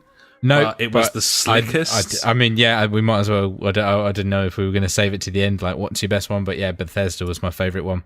This is the one for me because it worked as a show in a way that most of the others didn't. So yeah, it was a complete no-brainer. Really, it was just the one that worked best as a spectacle. And at the end of the day, like, say what you will, like I've been listening to a lot of people sort of dissecting the conferences over the last couple of days. And there's a lot of benefit of the fucking doubt given to these major corporations that really should be able to put on an hour and a half show, present it properly, turn the mics off when they should, like who was it? Was it in Ubisoft when they walked out and were like, yeah, we fucking nailed it? It was so like, embarrassing. Oh my God. Yeah. Oh my God. There was a bit where a dude stumbled over his introduction and then they left the mics on in the background. He went back behind the curtain and the obviously the guide who was helping moving people on and off the stage was like, oh, I'm so sorry, I didn't know your intro had changed. And the presenter was like, oh, it's always changing. It's changing every minute. Like just moaning about you. It was just so embarrassing. Fucking pathetic. Well played. So you need to bring back, what was it, Aisha Tyler? She was ace. She bossed it, yeah, and she mate. did a great job of paving over the cracks, like when inevitably all of these fucking Gomo nerd developers come out and make a complete hash of presenting their games, then she was there to smooth things over and give it a fucking human touch. And Bethesda didn't need that, because these guys come out and they're so passionate and sort of self-deprecating. Like, Todd Howard is the ideal games presenter, frankly, and of course he is. He's a little smug, but he knows it. It's part of the joke. I feel like, we can allow him to be a little bit smug. Yeah. Like, you know, when he's there, like, taking the piss out of his own games, like, having, like, some of his games having a few bugs. You guys kind of told us about that. Heard on the internet that some of our games had some bugs in them. Yeah, and it's just like, you know, like they know how to poke fun at themselves. They do, and they certainly did with that very special edition of Skyrim. Yeah. There were a lot of asides, a lot of mentions of the fact that Skyrim's come out on basically every device. Everything, yeah. It's just funny. Like every couple of days, there's a new thing on Reddit about like my new Skyrim thing, like on whatever watch, or like I saw one where it was like a typewriter with a printed image of it like on it, and I was like, fucking. It just never gets old, though. It's classic. But yeah, they said they announced Skyrim very special edition, and they did it on Alexa, and it's voice activated, and it's fucking real. It's mental. I would, to be honest, I was like, I would totally play that. It's like an interactive audiobook. I would play that. I'd play that, like, but it was so funny, like even like the trailer for it was so funny. It's like, eat all the cheese, eat all the cheese. Very, very cool. And talk about going all the way for a joke. Seriously, special times. I really liked that. I'm saving Fallout to the end. So Starfield, they showed fuck all of Starfield, but it is going to be a big open world RPG. It's going to be a new IP. Think Skyrim, think Fallout, but a futuristic sci-fi environment. That seems to be the gist. Obviously a long way off, but very exciting. And then they finally announced Elder Scrolls. I didn't even write the name down for it. What was it called? Elder Scrolls 6. It's called... I didn't think it had a name. Did it not? I don't think so. That'd make me feel better. Yeah, okay. They announced it, but they didn't announce it. They said that they're going to make it, or they are in the process of making it, but it's miles off, so fine. That's cool. If Bethesda keep pumping out RPGs, then that's fine. That's fine by me. It's all good, isn't it? We also had Wolfenstein Cyberpilot, which was a VR experience that looked very interesting. If you own a headset, which I do, so I was interested. Probably not interesting if you don't. There was Elder Scrolls Legends, the card game that they were talking about. Fine, you know, if you like that sort of thing. Dude came out and said it's like the best card game. A lot of people wouldn't necessarily agree with that. Prey Moon Crash, DLC for Prey, a game that I just couldn't get into at all. Yeah, no, I haven't even loaded it up. But the one thing I want to take out of that was, I believe there was a multiplayer mode being added to that, which is like prop hunt.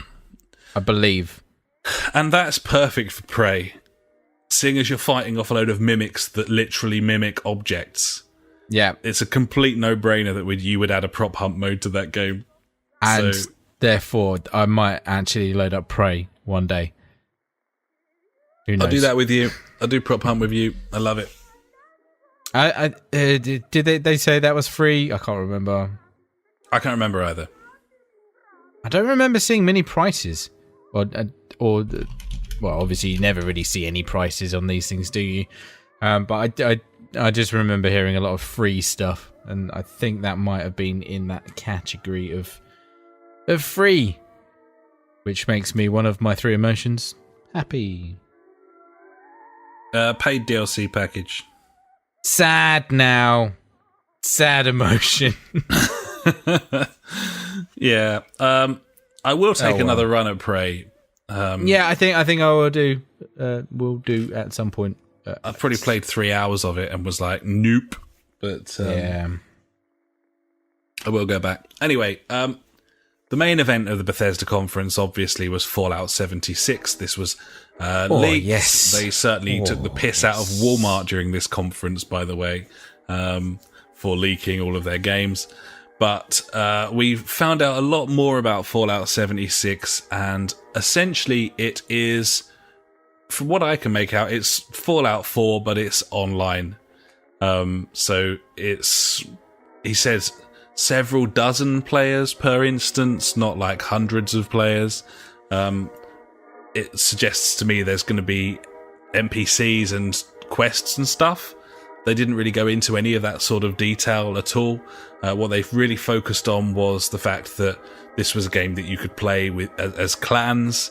You'd be able to build bases. There's finally a reason to build those fucking bases, buddy. Yeah, and the whole thing was like you build a base, but then you can take it with you and put it wherever you want, wasn't it? That's right, yeah. There was a little gadget that you could sort of... It was almost like a comedy kind of cartoon, folds the whole base down in its exact configuration that you've made it, and then you can go and sort of pop it up like a campsite somewhere else on the map. Very, very cool. So... A long time ago, it may predate the podcast, we were talking about the idea of one of these Bethesda games, but multiplayer with friends.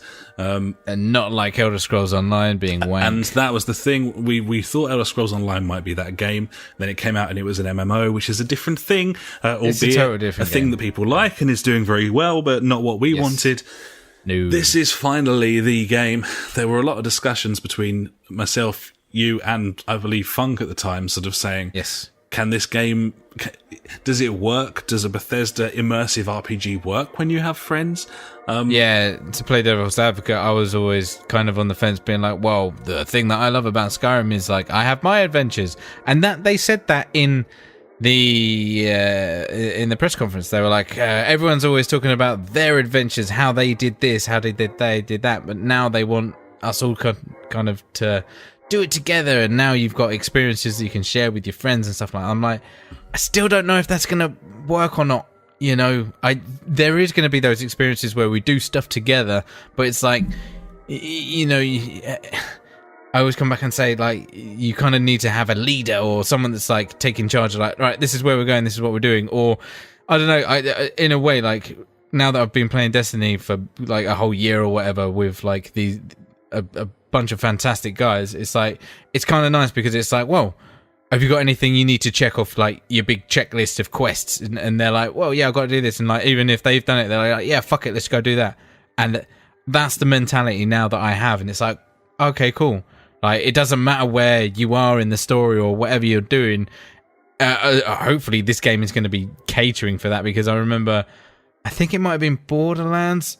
I could be wrong there, where like, if someone needed to do a certain mission or something and they weren't like the host, then it was just blanked out, you couldn't do it, kind of thing. Yeah. Whereas I hope this is kind of a lot more free flow, and you know, you don't have to worry about that kind of things. Actually, no, to be honest, in Destiny it does do that. You have to be the party leader to choose whatever said quest you want to go on. So, but then again, nowadays it's a lot easier than what it was in Borderlands, from what I remember. It's not. It's just a case of going like, yeah, promote to leader or whatever. Whereas before it was like, oh, okay, quit that game, come and join my game, and then off you go again. So yeah, as long as those things are still within the game, you haven't got to leave the game, which I'm guessing that will be the case. Then, yeah, mate, fucking, let's do this. Yeah, exactly. Totally. In terms of like quality of life stuff, it's going to be interesting, because it is worth noting, of course, that Bethesda have never made a game like this before. So this is their main fucking like A team putting together a multiplayer open world game for the first time.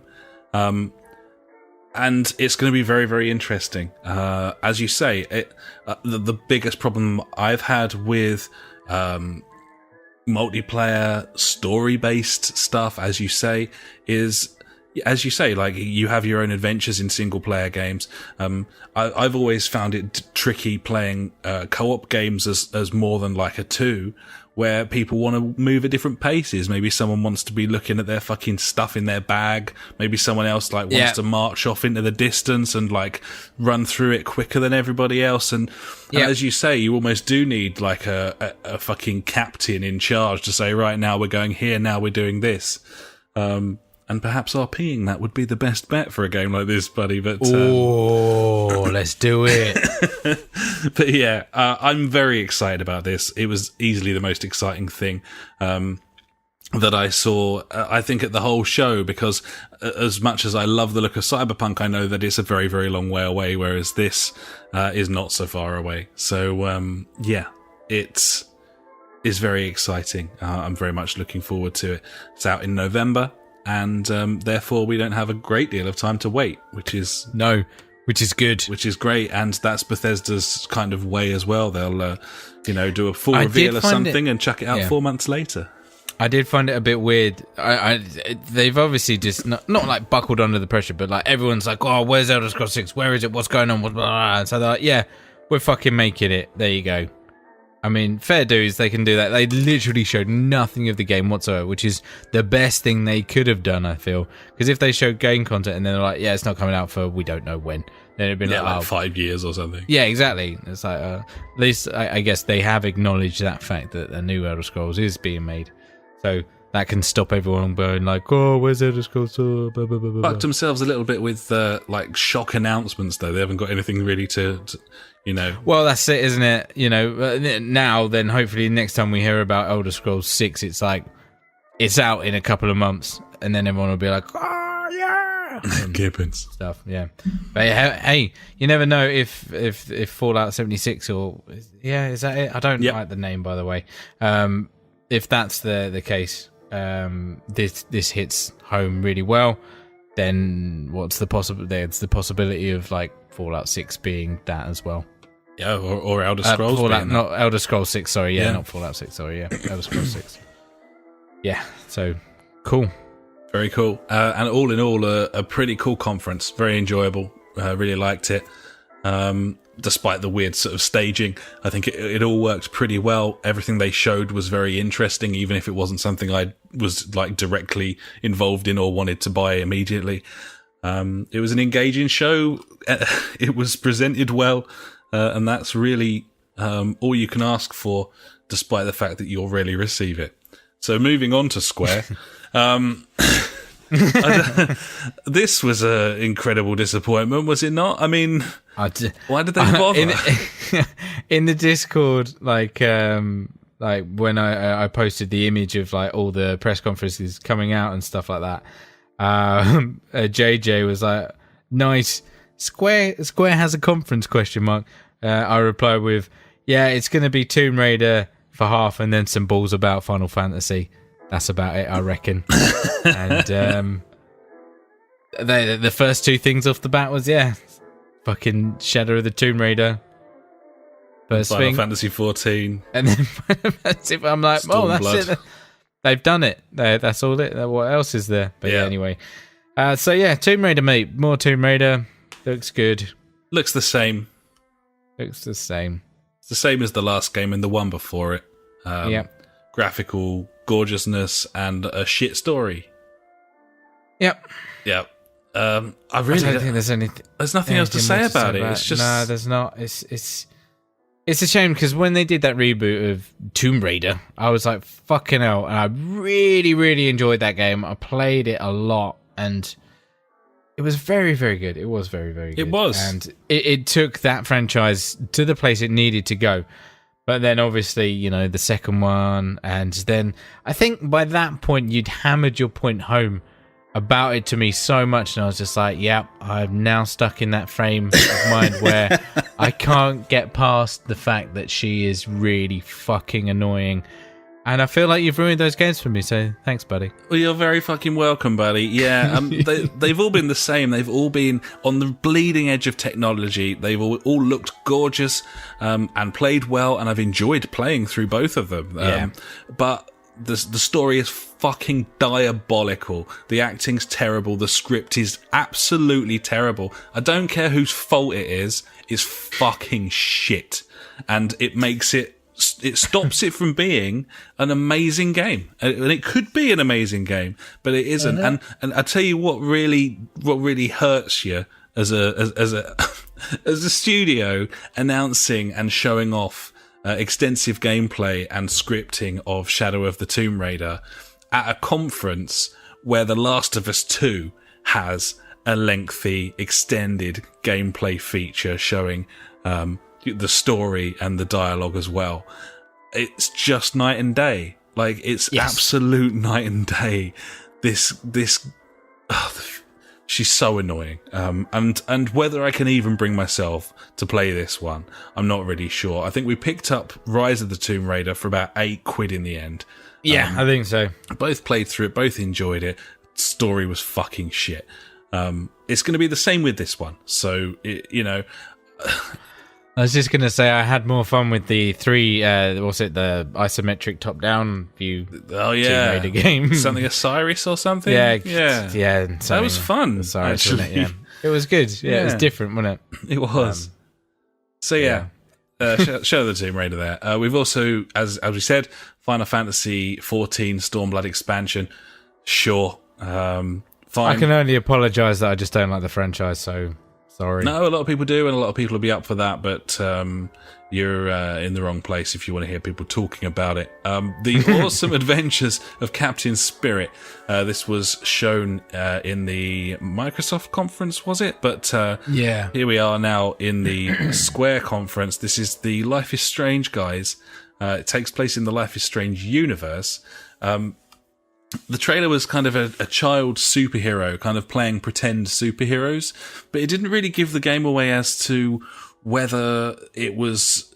Does he go into a mystical world? Does it all just take place in the norm? Like, it didn't really give the game away in that respect. And it was very annoyingly voiced. But this game is about escapism from the tortures of life as a kid, because obviously his mum's died. I'm gonna say, or his mum's left. It looks like it. Yep. And this is clearly him going into fantasy world to distract him from life in general. And then he complains about his dad having a beer for breakfast. I mean, fucking hell, shut up, kid. Yeah, man. I'd love to have a beer for breakfast. Who wouldn't, mate? If I could get away with that every day, buddy, then I think I'd just be a happier human. I'd start the day with a whistle. Agreed. Yeah, he's doing it right. Shut up, fucking Captain Spirit. Yeah. I mean... Captain No Spirit. Well, no spirits for his dad. Fucking... Yeah. You won't catch him at a gin and jazz festival, buddy. No chance. But yeah, like, no idea on how this game actually plays or anything. It could be good, but probably not. I'm just gonna say it. Gibbons. Then we had Babylon's Fall, which was it's a new game from Platinum. It's got the co-creator of Bayonetta on board, which tends to mean good things. Mystical religious hack and slash. I mean, any game with the word Babylons in is just a winner for me. Absolutely, buddy. I mean, I had hoped as they announced this, as the name scrolled across the screen, that we were finally going to realise my dream of a Japanese game studio making a video game of Babylon 5. But it didn't happen, nor was it anything to do with Spaceman by Babylon Zoo. In fact, it was called Babylon's Fall. So, shame. Next, we had Octopath Traveler, which is a turn-based RPG thing. Then they showed us some Just Cause 4, which genuinely, man, just looks like the last game. Exactly the same. Probably run about the same as well. I reckon they're going to use the same engine, but it will just run 10 frames better. Yeah, I reckon so. One thing The best thing I took out of them when they were talking about it was that they've changed the steering mechanics, vehicle mechanics and stuff like that. So hopefully you can actually drive cars this time. That would be nice, because they controlled like ball bag before. It was pretty bad. Wasn't great. No. It's... It's Rico time. I think that's what you're looking for. I'd like to know if there is multiplayer in this game, and why haven't they done that? Because they didn't mention it, and I don't think they hired like some of the mods for that made the multiplayer for Just Cause 2. I remember they did a long time ago. That was a while back. I guess nothing happened from that. I suppose not, but or did it? We'll see. Kingdom Hearts 3, we've already talked about. I don't understand. If someone could just write me like a couple of 100 words explaining what the fuck that is. Because, sounds like fucking homework. Well, I'm not willing to research it myself, but if one of our dear listeners is willing to explain what on earth this thing is, why is Orlando Bloom standing next to Mickey Mouse? I don't understand. I don't know, mate. And then there's like some people from Final Fantasy, I guess, in there. I suppose it's all very poorly voiced, but the actual characters from things aren't poorly voiced. In fact, a lot of the time they seem like the actual actors. Frozen and Tangled. I mean, and the animation's lovely in some of it, especially Tangled. Rapunzel looked ace, but the world around it, no. I don't understand. I don't know. I thought it was a card game or like one of those like puzzle games. Nah, it's like an RPG like with mini games and shit, as far as I can tell. I don't know, mate. And they also announced the first 3 games, because it's 1.5 and 2, I think, or 2.5. Yep. I don't know. Sure. That's how it works in numbers. That's coming out as one game remastered on PlayStation 4. Maybe we'll get that. Yeah, probably not. And then finally from Square we had The Quiet Man, which looked like the movie Daredevil, except he was deaf rather than blind. Wow, swings and roundabouts. It's a deaf dude who goes and fights crime. And the video to this was live action and quite high production values, and then gradually transitioned into what must be the game, which looked shit. So there was that as well. And that kind of sparked the end of the Square, whatever it was. I don't think conference is the right word. It was very short. It was incredibly underwhelming, and I have no idea why you would announce that you were doing a showcase and then it be that. It doesn't make any sense whatsoever, but there we are. What did you make of it, buddy? Baffling. Gibbons. I feel like I summed it up in that Discord message at the beginning, where it was going to be a hell of a lot of nothing, really, from Square. Unfortunately, I mean, it would have been nice if there's something about Deus Ex in there. That would have been cool. I know, right? I like that. I mean, if they still had Hitman, that would have been nice. They've dropped a bollock there, haven't they? Fucked it, mate. Gibbons. So yeah, there you go. That was Square. I don't think you can even rate the conference because it barely was one, but they've got a couple of things coming out that look quite interesting. That's being nice. That's being polite. Yeah. We'll move on. Oh, yeah, it was. Move on to Ubisoft, buddy. This was brilliant. Was an incredibly annoying hour and a half of cock rot from Ubisoft. Classic Just Dance intro. Was it Just Dance or just, I don't know what one it was. Yeah, Just Dance 2018. They had a load of people dressed up. Pandas. Could they not have hired a slightly better camera to shoot that? Like, I reckon so. It looked really, really fucking college course to me. Like, you hand it in for your fucking second year diploma. I don't know. It just wasn't good. The dancing was cool. impressive. The music was cool. Oh yeah, yeah, but brilliant. it's just like, well, I don't know. And yeah, it's worth highlighting once again because of how funny it is. The stupid fucking ball-dropping technical issues that Ubisoft had. And I say technical issues, what I mean is human error.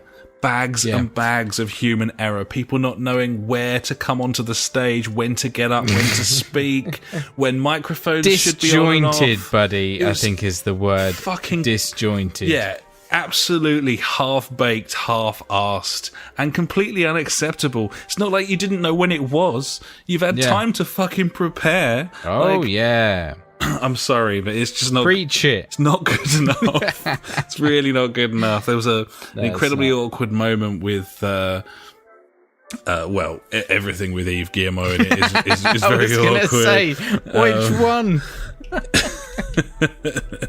Jesus. Yeah. Anyway, right, let's go. Division 2. The Division 2. That's a game coming out next year.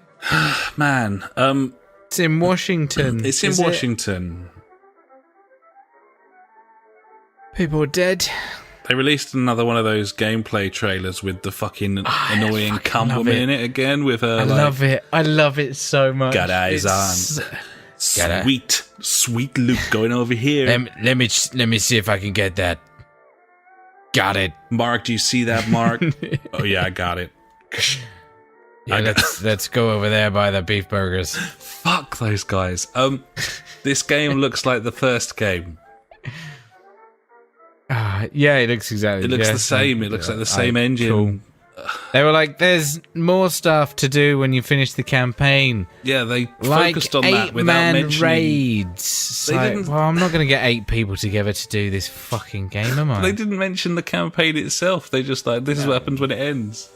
Which usually suggests that this is the problem with games as a service, by the way, is these dudes could have been working on making a brand new game, but they haven't. They've been working on DLC content for the last game for like years, and that's exactly, and that hasn't given them time to develop stuff for the new one. It just looks very similar.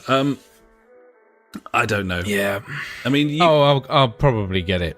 Well, you had a lot of fun, didn't you, with the first one? I played for it twice. Yeah, it was good fun. I enjoyed. I think I played it for sort of 30 odd hours. I got a good kick out of it. Yeah, we chucked a good few hours into that. Yeah, even through our playthrough and stuff. But once again, it comes back to that situation that was the issue with the Division. If someone is like 5 levels above you, then that ruins the game completely. So they need to address that immediately. And they've got real trouble now because you look at what Bethesda are doing, multiplayer-wise. There's a huge fucking giant Wild West carcass hanging over all of these open-world games. And it's made by Rockstar, buddy. And it's going to be out when these games are out. Which I would be a little bit worried about if I was Ubisoft or Square or Bethesda or whoever. I don't know. The first game was fun. I enjoyed it, but it was overall pretty underwhelming because of the combat model and the fact that it was just sort of shooty falling numbers rather than the realism of Tom Clancy's. That they shouldn't have given it that title. I was after a Clancy affair. I didn't get one, and I don't think that anything's going to change here. But it did brilliantly. The Division. It's still one of Ubi's biggest launches ever. And this game looks like more of the same. So, fine. If you like that. You'll probably like this. We move on. Go on. Yay. Yeah. Beyond Good and Evil 2 was literally just a CGI. And then... The most bizarre thing about this, okay, fine. So this was a game trailer that was all rendered out of engine, nothing to do with the game whatsoever, just a story thing, which is exactly the same as what the reveal was. And then a couple of people come out. They present the stuff about the game. They're very jolly in a sort of nervous and annoying way. they show what may or may not be a little bit of gameplay, which is really fucking like half baked stuff, like mechanics not in place, physics not in place, really dodgy looking. And then they announced that they're doing some sort of, I don't know what kind of, not a competition but a collaboration. And they essentially ask the community. Levitt? Joseph Gordon-Levitt comes out. Yeah, there it is. To make music and artwork and whatever the fuck for this game. I don't know. Hit Record is the name of his website. It's a collaborative thing for artists to make music together and art together and so on in the cloud, which sounds really cool. He's kind of been his puppy for a long time now, and they want to use that to make content for Beyond Good and Evil 2, including sort of musical contributions, the sort of billboard artwork that's going to be around the city and so on. And I took the piss at the time. I sort of said, okay, yeah, come and make our game for us. But at the same time, I think it is quite a nice. It's kind of nice idea. for there's a community for that game to get involved and actually get your stuff in the game. Unfortunately, that's not me, which is fine. Yeah. But hey, it's there. It's there. So yeah, there you go. I don't know anything about that game really. After watching that, looks like a third-person shooter. Well, they're bringing world. One of the characters back or something. They said, I don't know. Missed the boat on the first original one. So. Yeah, exactly. So, unfortunately, no hype here. Gibbons, For Honor Marching Fire was next. DLC. DLC for For Honor. Free DLC? I'm going to say, probably wrong again, but hey. Can't remember if it's free. I don't think it is. I think what they did was say that you could download the game on Origin for... Oh, yeah, that was... Is it Origin or Uplay?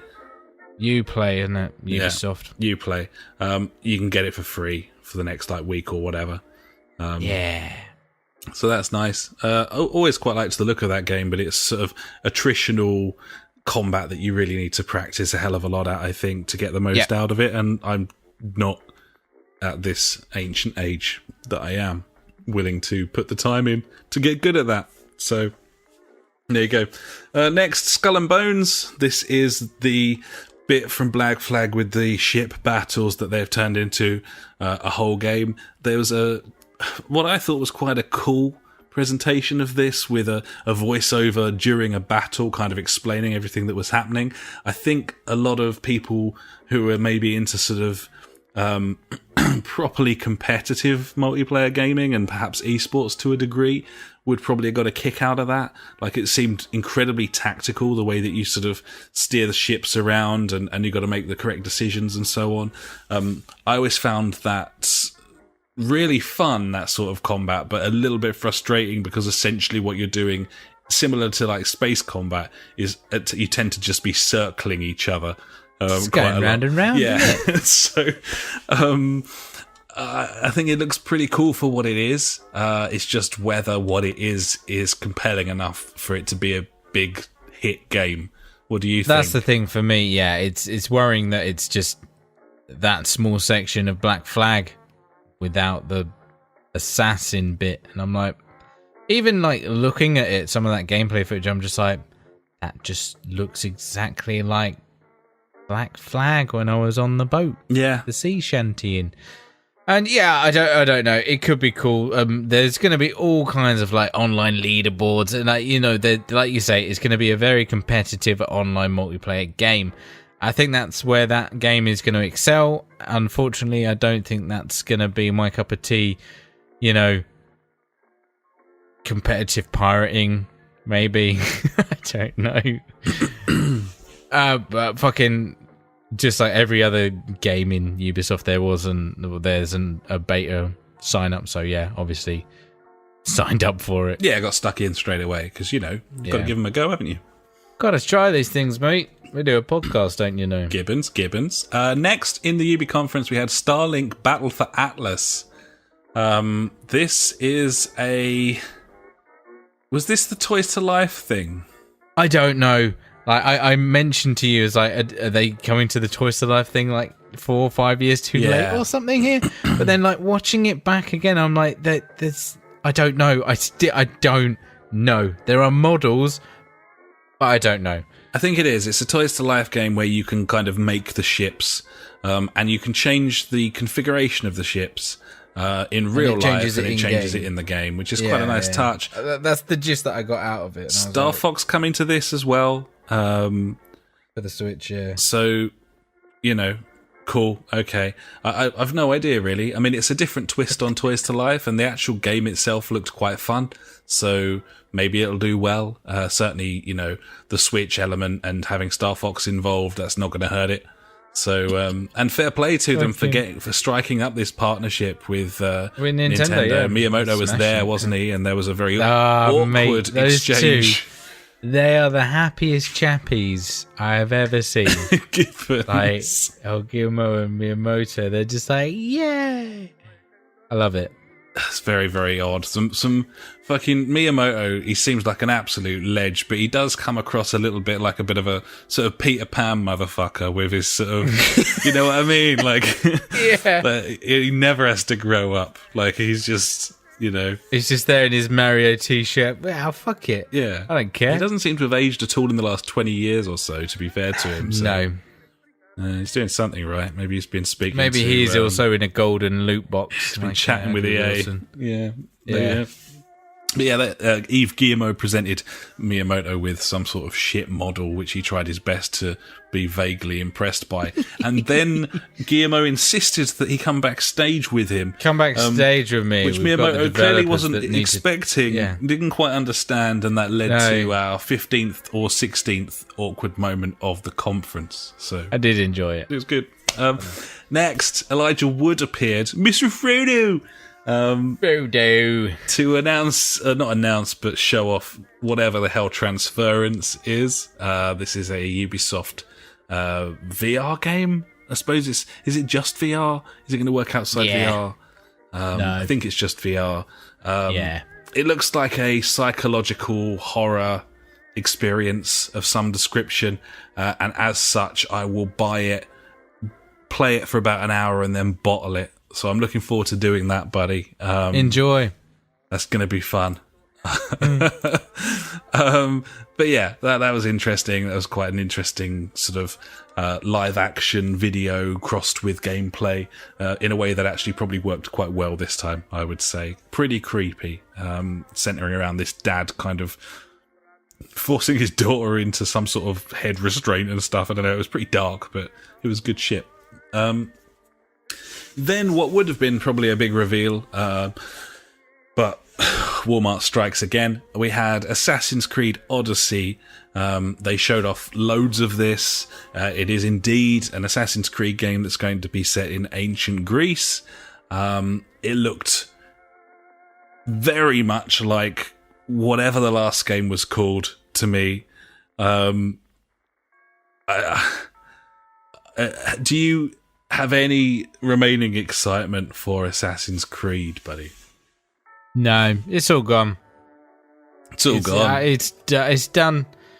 I contemplated it a while ago, thinking about getting Origins, and just thought, no. I mean, everyone said it was really good, but no. I just think there's just been too much. They flooded the market, and then obviously they took that 2-year gap, and everyone was like, a fresh of breath there, and this is really good. And now they're just, I guess, back to churning them out, I guess. And I guess so. As you say, I'd like to play Origins as well, but hasn't gone down enough in price for me to take the plunge. That's it. Like, I don't know. I'd rather do other things at the moment. It just feels like these games keep coming out. They are big, time-sinking, mediocre, busy work games, and I just don't know if I'm willing to invest the time. This looks nice enough. Graphically, it's a bit of an upgrade on the last one. You'd fucking hope so. It's a new game. But, I was more excited for the next thing that appeared on the stage, buddy, which was a slightly overweight gentleman dressed like a daredevil Old Evil Knievel. As he rode a motorbike down the centre of the auditorium, climbed up on stage and smashed through what is definitely a planted podium with a shitty television on it. Yeah, that was very weird. I had to watch that about 3 times just to make sure he was doing that on purpose. Or this is at first I saw it, I was like, yeah, that was on purpose. And I was like, was it though? And then, because like when they came on and cleaned it up, I was like, this doesn't look like it's rehearsed. But then again, that's Ubisoft. This dude was fucking cool, man. He came out, he was like, I'm representative from Red Links and also the president of Finland. And I'm just like, okay. This, of course, is Trials. New Trials. Trials Rising is the title of this game. And it looks like Trials. A few things I noticed. More multiplayer, like in terms of volume of players. Which is cool. It's fine. Was it 8? I think it was 8 different lanes. We've had an ongoing sort of it's been a joke, but it's also been true with Trials that each time they release a new one, it's slightly worse than the last. I've got a feeling that this is going to take it back a bit. It did look a little bit more like they were focusing on what they should be. From the actual Trials biking, because like looking at some of like the level design of some of them things, I was like, yeah, that looks really cool.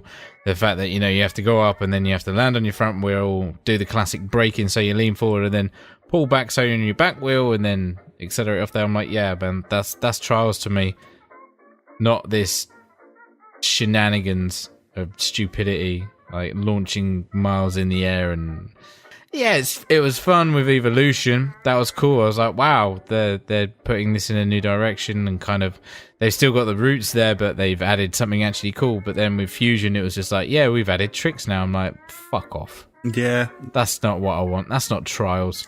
Agreed. But I'm guessing that they'll still be in here. They'll still have the tricks because they can't get rid of it now. Unfortunately, they'll have all that stuff in there, but as you say, it did look like they were getting back to their roots a little bit there.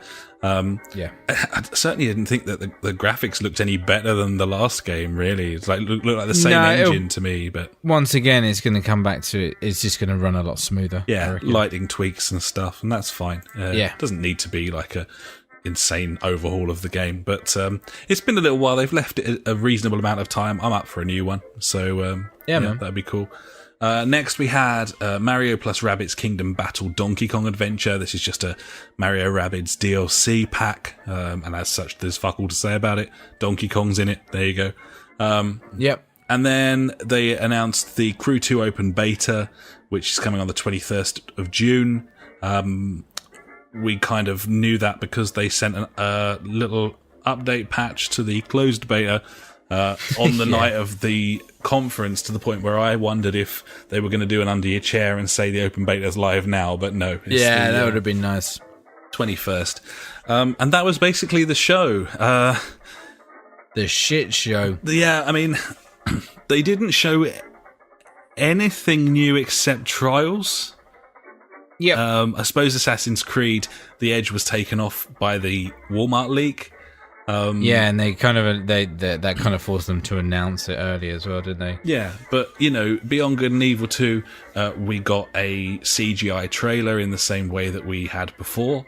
The Division 2, we knew a fair bit about already, not the location, but the Division what's going to change there. Yeah. For Honor is an old game. Skull and Bones we've seen before. Starlink we've seen before. Transference we've seen before. Mario and Rabbids is a DLC pack, and The Crew's a game that we've already played. So, in terms of like big fucking moments, I really where's fucking Sam Fisher, mate? And that was the biggest omission, was that there was no mention of any Splinter Cell.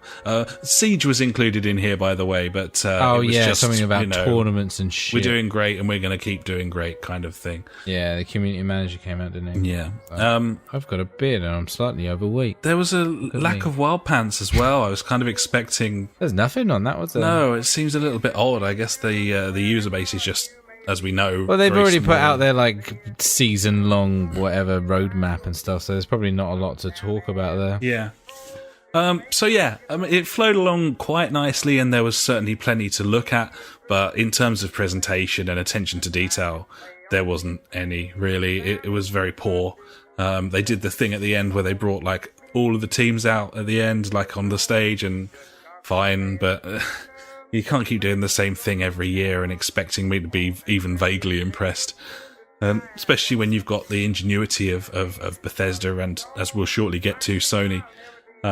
It felt a little stale from Ubisoft to me this year. And yeah, there you go. That was Ubisoft. So now on to Sony, buddy. The Sony conference. And of course, they were talking about how they were going to be doing things differently this year. And they certainly did by announcing basically what they were going to show us. Now, there is some truth to that, but also it's not true necessarily, because they showed us lots of other stuff as well. And you always know, like, 2 or 3, 4 big games from a conference, so really there wasn't much difference at all. They just wanted to kind of make it look like there was. But the 4 big games that they talked about beforehand were The Last of Us 2, Ghost of Tsushima, Death Stranding, and Marvel's Spider-Man. So we knew we were going to get a big old load of those. And the first one that they showed us in a very nice sort of barn kind of arena that they set up was The Last of Us 2. And they showed us a fairly lengthy CG video from this, followed by a fairly lengthy portion of gameplay. What did you make of all of this, man? Oh, yeah. I was not dissatisfied. Is that the way of saying it? I was definitely satisfied. Fucking hell. It's a bit late while we're recording this. Like, it's just gone 11. So, I feel like if we spoke about this like 2 hours ago, I'd be like, oh my God, I've got all this energy and I want to talk about it so much. But I'm pretty fucking tired. But, no, mate, seriously, this game, like, luckily I got the benefit of finishing the last one not so long ago, so it's still kind of fresh in my mind as well, which is cool. Gibbons. But yeah, no, this set the scene. This was awesome. So yeah, the cutscene's all nice and lovely. I'm like, oh yeah, lesbians, great, cool, that's fine. Go for it, do it. And then Jesus Christ, when it gets into the gameplay, I'm just like, oh God, this looks so good. It takes all the best like stealth combat of The Last of Us and Uncharted, but it looks so sort of robust in this, like meatier. And the fact that it's still got, well, it's even darker than the first one. It's like, it's very graphic, I would say. But fuck me, it just looks so good. Obviously, like, it's been scripted to fuck how, like, they're moving about, and like, when I play the game, like, it will be nothing like that. It would be absolutely retarded, obviously.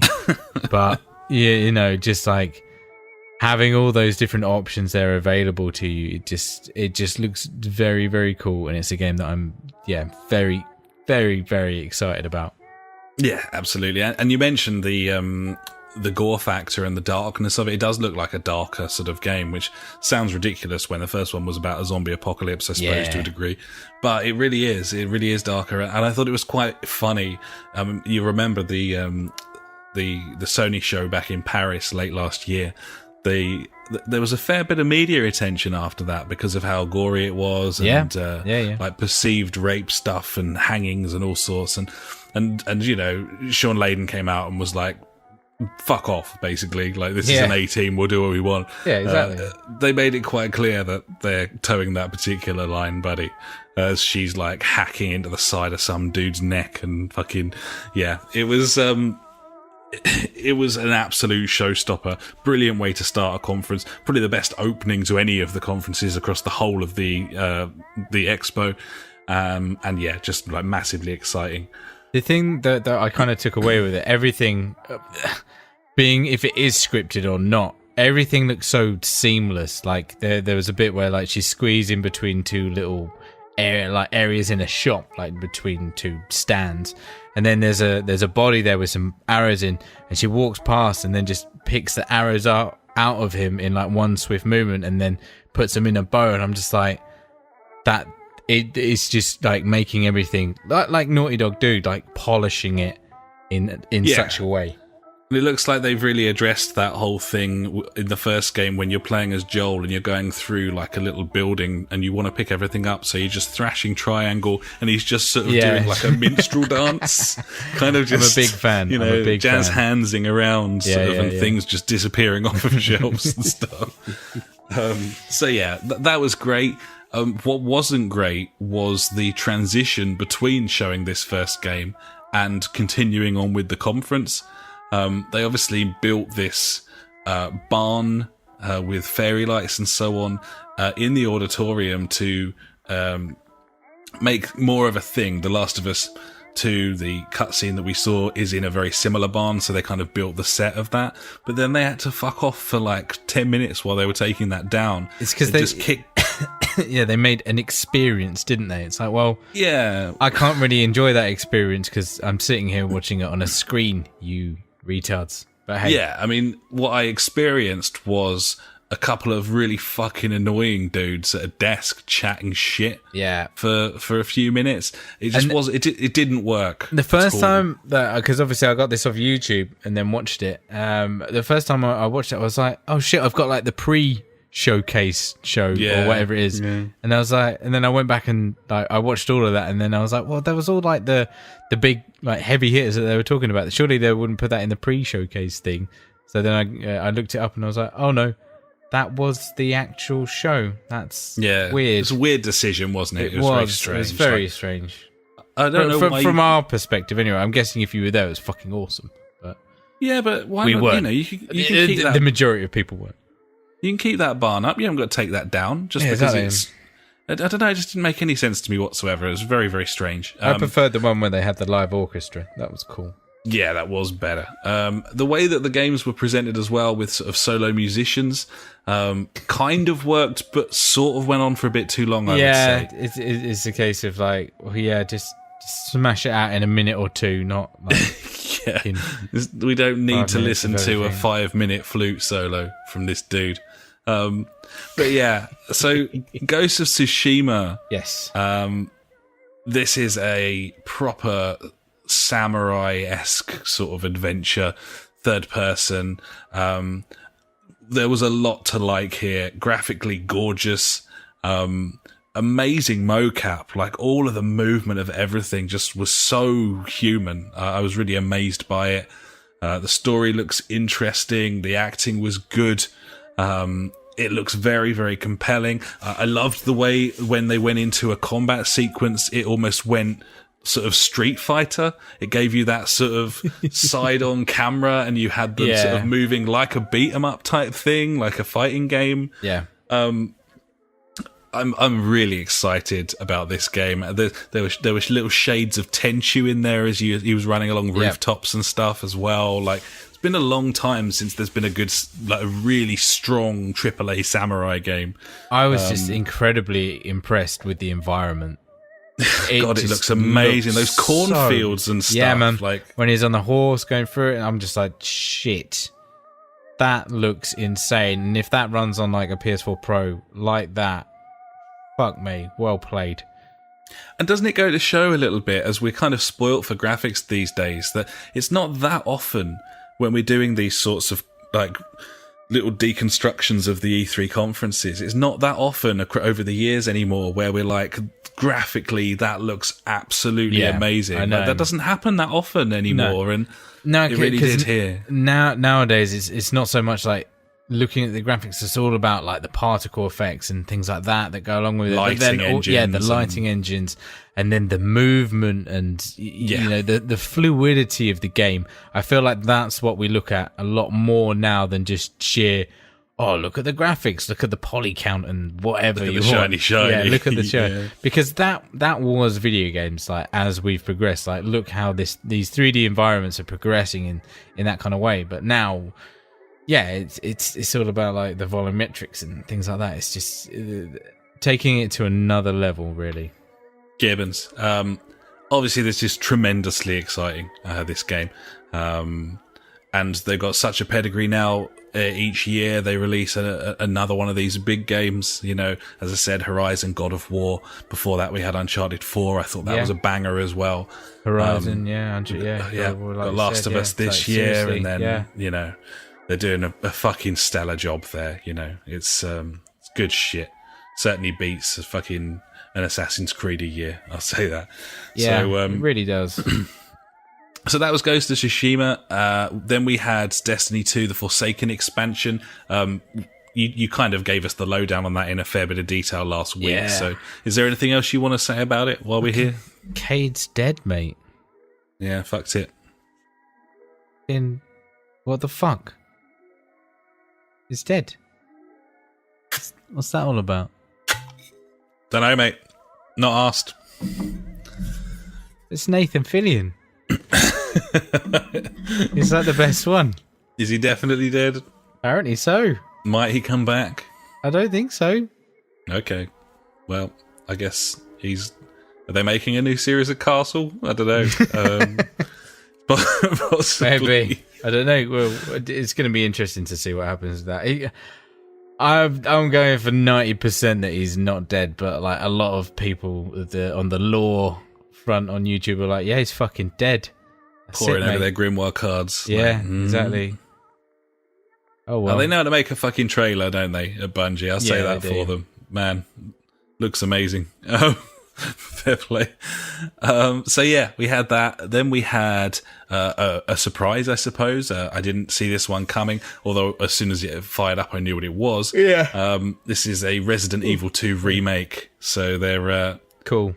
They've made that from the ground up, but they've made sure to keep the terrible acting in. Yeah. Good news. But Resident Evil 2, I never played all the way through. I played the demo repeatedly, and then on the PC, I think. And then I played a little bit of it around a friend's house. But obviously, probably fair to say the most widely loved game of the franchise. I don't know, maybe the first one, maybe the second. Is certainly one of the two. I was a Code Veronica fan myself, Dreamcast boy. But Resident Evil 2 remake. Graphically, it looked fine, and I'm sure that'll sell very, very well. So fair enough. Then we got Neo 2. Neo, not Nier. Difficult Neo. one. Which looks like more Neo to me. Played that beta a little while back of the first game and thought it was quite cool, kind of a Dark Souls vibe. And this looks like more of the same, perhaps more sort of action, maybe a little bit less sort of somber, which might not be a bad thing.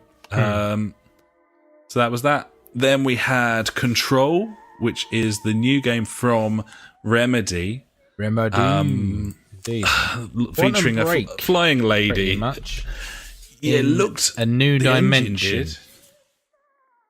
It really looked a lot like Quantum Break. And the thing that I always thought was interesting about Quantum Break was that they'd kind of gone for fluidity over graphics. Yeah. So you kind of had this... Textures weren't quite there, but the way it ran was so amazing that it was almost like a video. And they've kind of kept to that. Obviously, Max Payne and Alan Wake, I loved those games, so I'm always interested in what Remedy are doing. This looked like you're playing a woman with telekinetic abilities. She can kind of hover. There was a lot of sort of grabbing items and articles around the scenery and throwing them at enemies. And it looked very fluid the way it was doing that, because that can't be an easy thing to do, like having that extra plane of movement, buddy. Like, a lot of people have kind of fallen down when they've done that, haven't they? So, this game looked really cool.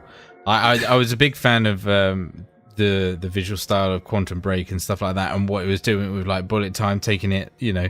I mean, these are like the godfathers of bullet time anyway, aren't they? And yeah, they're pushing it to do new areas with that, and then with this one, like obviously, like I said, it's like bullet time in a new dimension, because like you're on the ceiling, you're on the floor, you're on the walls. There's shit going mental everywhere. It just looks insane, this game, and I kind of just want to play it to see what the fuck it is. I would totally agree with that. Yeah, and just it's all very well when it's looking all fluid, but like, how does it control? And I'm very intrigued by that. Yeah. Obviously, I've played stuff that's had those sort of hovering mechanics in the past. Transformers did it, Gravity Rush, but this is kind of the whole sort of full-on fucking balls to the wall. We'll keep an eye on this. We didn't see much of it, but it looked pretty cool. We also had a game from Rick and Morty co-creator Justin Roiland. This game was called Trevor Saves the Universe. It looked very, very funny trailer exactly in the Rick and Morty guise. Yeah, dude in the bathtub. The whole sort of stunted, stuttering dialogue that's kind of synonymous with Justin Roiland. And the game itself didn't look all that to me. It was a bit sort of tablety, a little bit sort of lo-fi maybe, but to be honest, if it plays nice and it's got that humour in it, then you'd probably want to jump in regardless of the tech behind it. I thought it looked really funny, to be honest. So the last two games, two of the big four. Firstly, Death Stranding. We had an extended look at whatever the fuck this thing is. I don't know. I don't know what it is. They showed what perhaps was gameplay, but that gameplay was just dude walks around. He walks around in some fields with like a body, like in a backpack. I think it was a body. I don't know. Not a lot happened there. Some emotional music on top. He's got a baby in him. He's got a baby in him. Yeah, sure. And then there's invisible dudes that you can see with little flashy light. Yeah. And that was it. That stealth section, I guess it was, where he's got that I don't know, torch backpack that spins round, and then it's pretty shit, that thing. I don't know what is going on.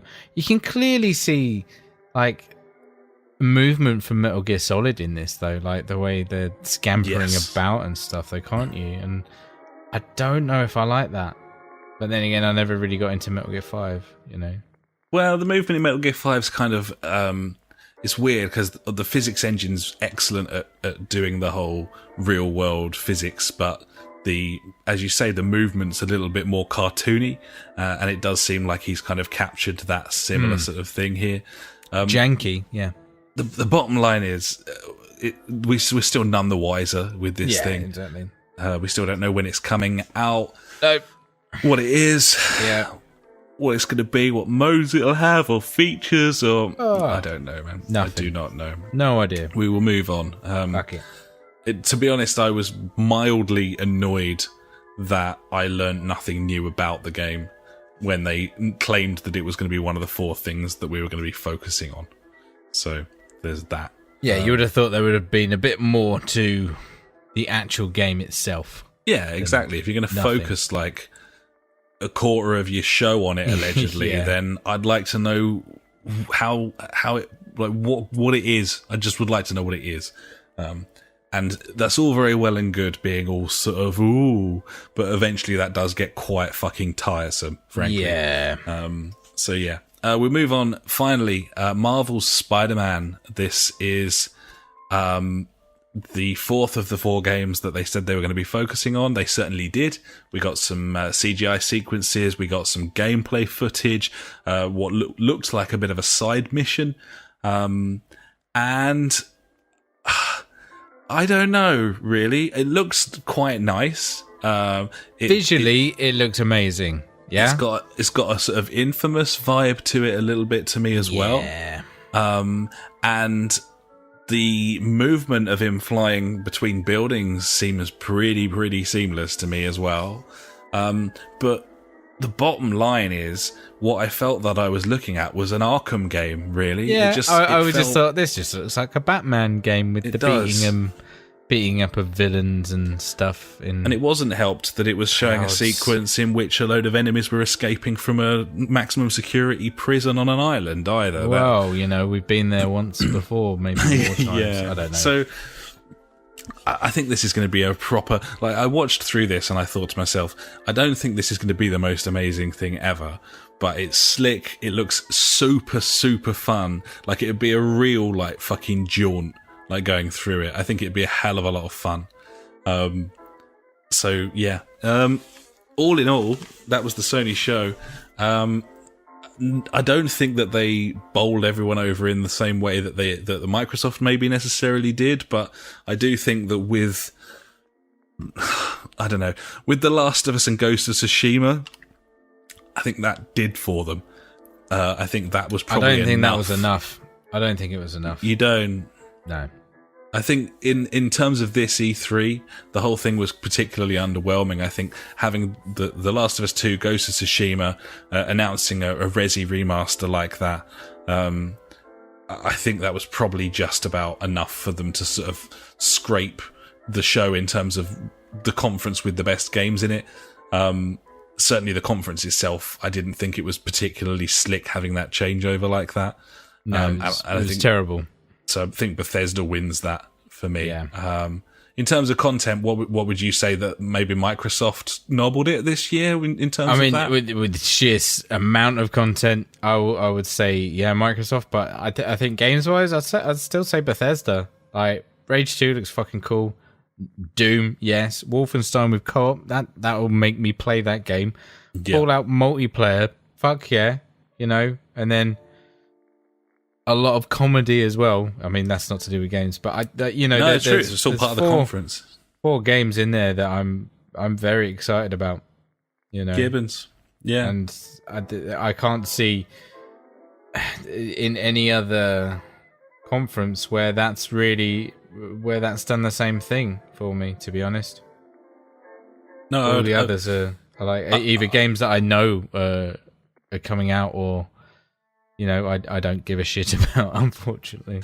Gibbons. Yeah, I think it's a toss-up between the two. I think in terms of games, it's pretty close between Bethesda and Sony. That does say a hell of a lot for Bethesda, by the way. Bearing in mind they've only been doing a show for 3 or 4 years, and Sony's a platform holder. Exactly. Fair fucking play to them. Yeah, I think that those would be my top 2. I think Square's barely counts. EA's was fucking awful. That was comfortably the worst one out of actual genuine conferences. Yeah, definitely. Ubi was well wide of the mark for me this year, although I do think that a lot of people did like it. I've heard lots of people saying that they did like it. I suppose we just nip in very quickly on Nintendo Direct. Sure. Probably the most interesting thing as far as we're concerned as Overcooked fans was Overcooked 2, buddy. Oh, mate, I'm so getting that. I can't wait. Look really cool. Excited. Some of the new kitchens they had, like multi-tier. Really cool. Going to get that on the Switch. It's going to be fucking awesome. Yeah, I love that they had that sort of Battlefield 4, what was it called? Levolution. Yeah. Yeah, they had some of that where, you know, they start off with the kitchen up really high and then it all kind of falls down and then you sort of carry on, like the level is... there's funny little mechanics on that game. It's good. Yeah.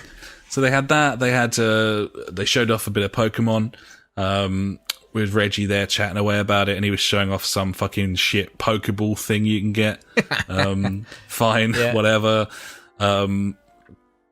There were a couple of disappointments in that Yoshi's been delayed and Metroid Prime 4 wasn't shown, even though everyone kind of thought it was going to be. The studios kind of come out and said, you know, it's not ready, we're not willing to show it. We were hoping to, but it isn't there. There was a section where they just played a shitload of trailers, like in the middle. And that was the best bit for me, because I was like, oh, I want that one. Oh, I want that one. Yeah. I want that one. I think there was about 4 or 5 games there. I can't fucking remember what they are. I'll have to watch it again. But I was like, oh my god, there's actually quite a few games that I really want to get on the Switch that are coming out. I'm like, this is cool. Like, obviously, the last one that was shown was Super Smash Brothers, obviously, which went on for the entirety of that show. God. Jesus Christ, what a waste of time that was. That's so weird as well. Like, that's not even a fucking mainstream game. Like, that's a niche game. as It far is as a very I'm niche game. concerned. Yeah, it is. It is. Like, yeah, it's a fun game that like kids will play and they'll get it for Christmas and they'll play it and so on in a sort of Street Fighter fashion. But Yeah, the man. bread and butter of that thing is like esports. So to just fucking take up over half of your whole show with that was such a weird thing to do. Like, yeah, it was. bizarre, you know? But yeah, that's coming out. They've got a fucking 1,000,001 characters to it and stuff. Like, there's loads of things. But, you know, no Waluigi, mate. He's not in there. I have to say, with the success that they've had with this platform, I really do genuinely believe they should have done a proper conference this year. I think they've missed a massive opportunity in not doing so. They could have done a really cool thing. I know that they've been doing Nintendo Direct for ages. They do the Treehouse thing afterwards. Yeah, I understand that conferences are old school and they're dying, and it would be weird to return to that now. Yeah, Like, we take the piss out of Nintendo for being behind the times in terms of infrastructure and multiplayer and stuff. They're very much ahead of the times when it comes to E3 conferences and stuff. But from my point of view, there's still that excitement with a conference where you fucking mean business. You look what Bethesda did. I just think Nintendo would have benefited greatly from showing some. But perhaps the fact. But then there's the language barrier, you know. There's the language barrier, the lo-fi nature of a lot of the graphics as well. Yeah, you chuck them up on a fucking 200-inch screen, and perhaps they don't stand up quite so well in a sea of fucking Xbox One X games and PS4 Pro games. There's that, yeah, true. Yeah. All in all, they didn't really show anything that we were surprised by, but Overcooked is nice, and Pokemon looks like it's gonna. I mean, that thing's gonna be massive. It's going to be absolutely huge. Can't wait. So yeah. So that was the shows. That was all of the shows. Thanks very much for bearing with us. If you're still here, it's been a pretty lengthy one, but it always is with E3. There's so much to get through. It's fucking gaming Christmas. So what can you do? We obviously missed out a fair few sections of the show this week. We'll return to next time round. We've also got some bits and pieces from you guys, but we'd also like to hear some more. I think we'll compile all of that and go through a sort of E3 discussion section in the next show. I think, Buddy, would probably be best at this point. Yeah, it makes sense. Yeah. So, rest assured, if you've sent anything in, we've got it noted down here, and we'll get to it next time round. And you've got a whole week now to get back to us with your thoughts. We'll be chatting in the Discord. We were chatting through a couple of the conferences, so get stuck in, and there we go. Just need to say, mate, that my highlight of all the conferences was I can't remember which one it was now, but there was definitely some guy, one of the dudes that came up to talk about a game. He was with his mate, and his name was Jerk.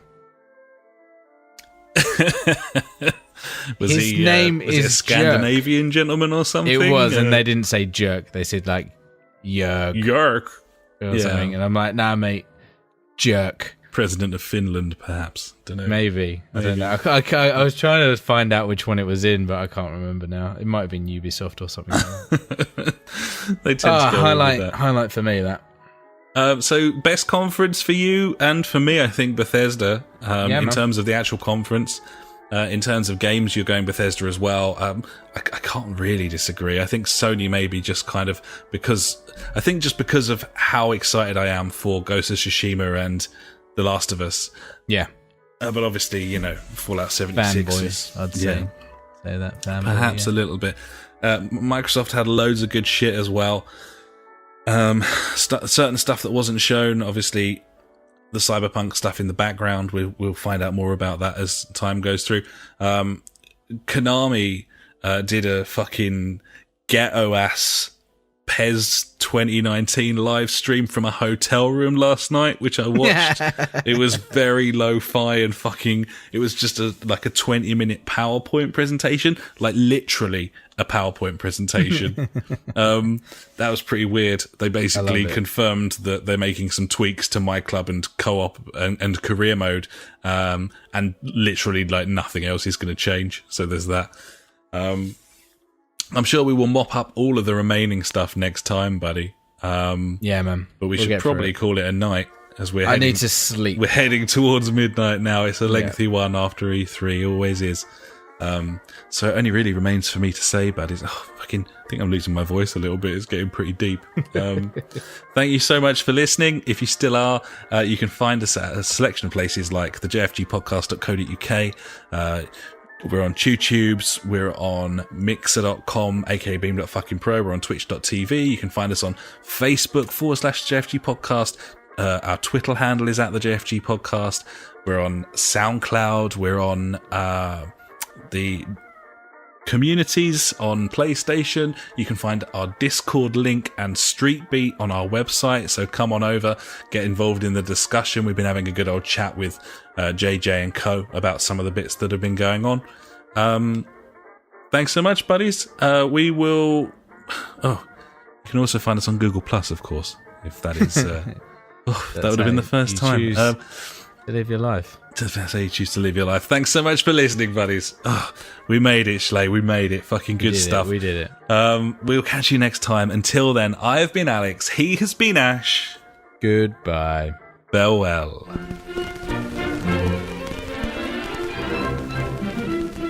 You've been listening to the JfG Podcast with Ash and me, Alex.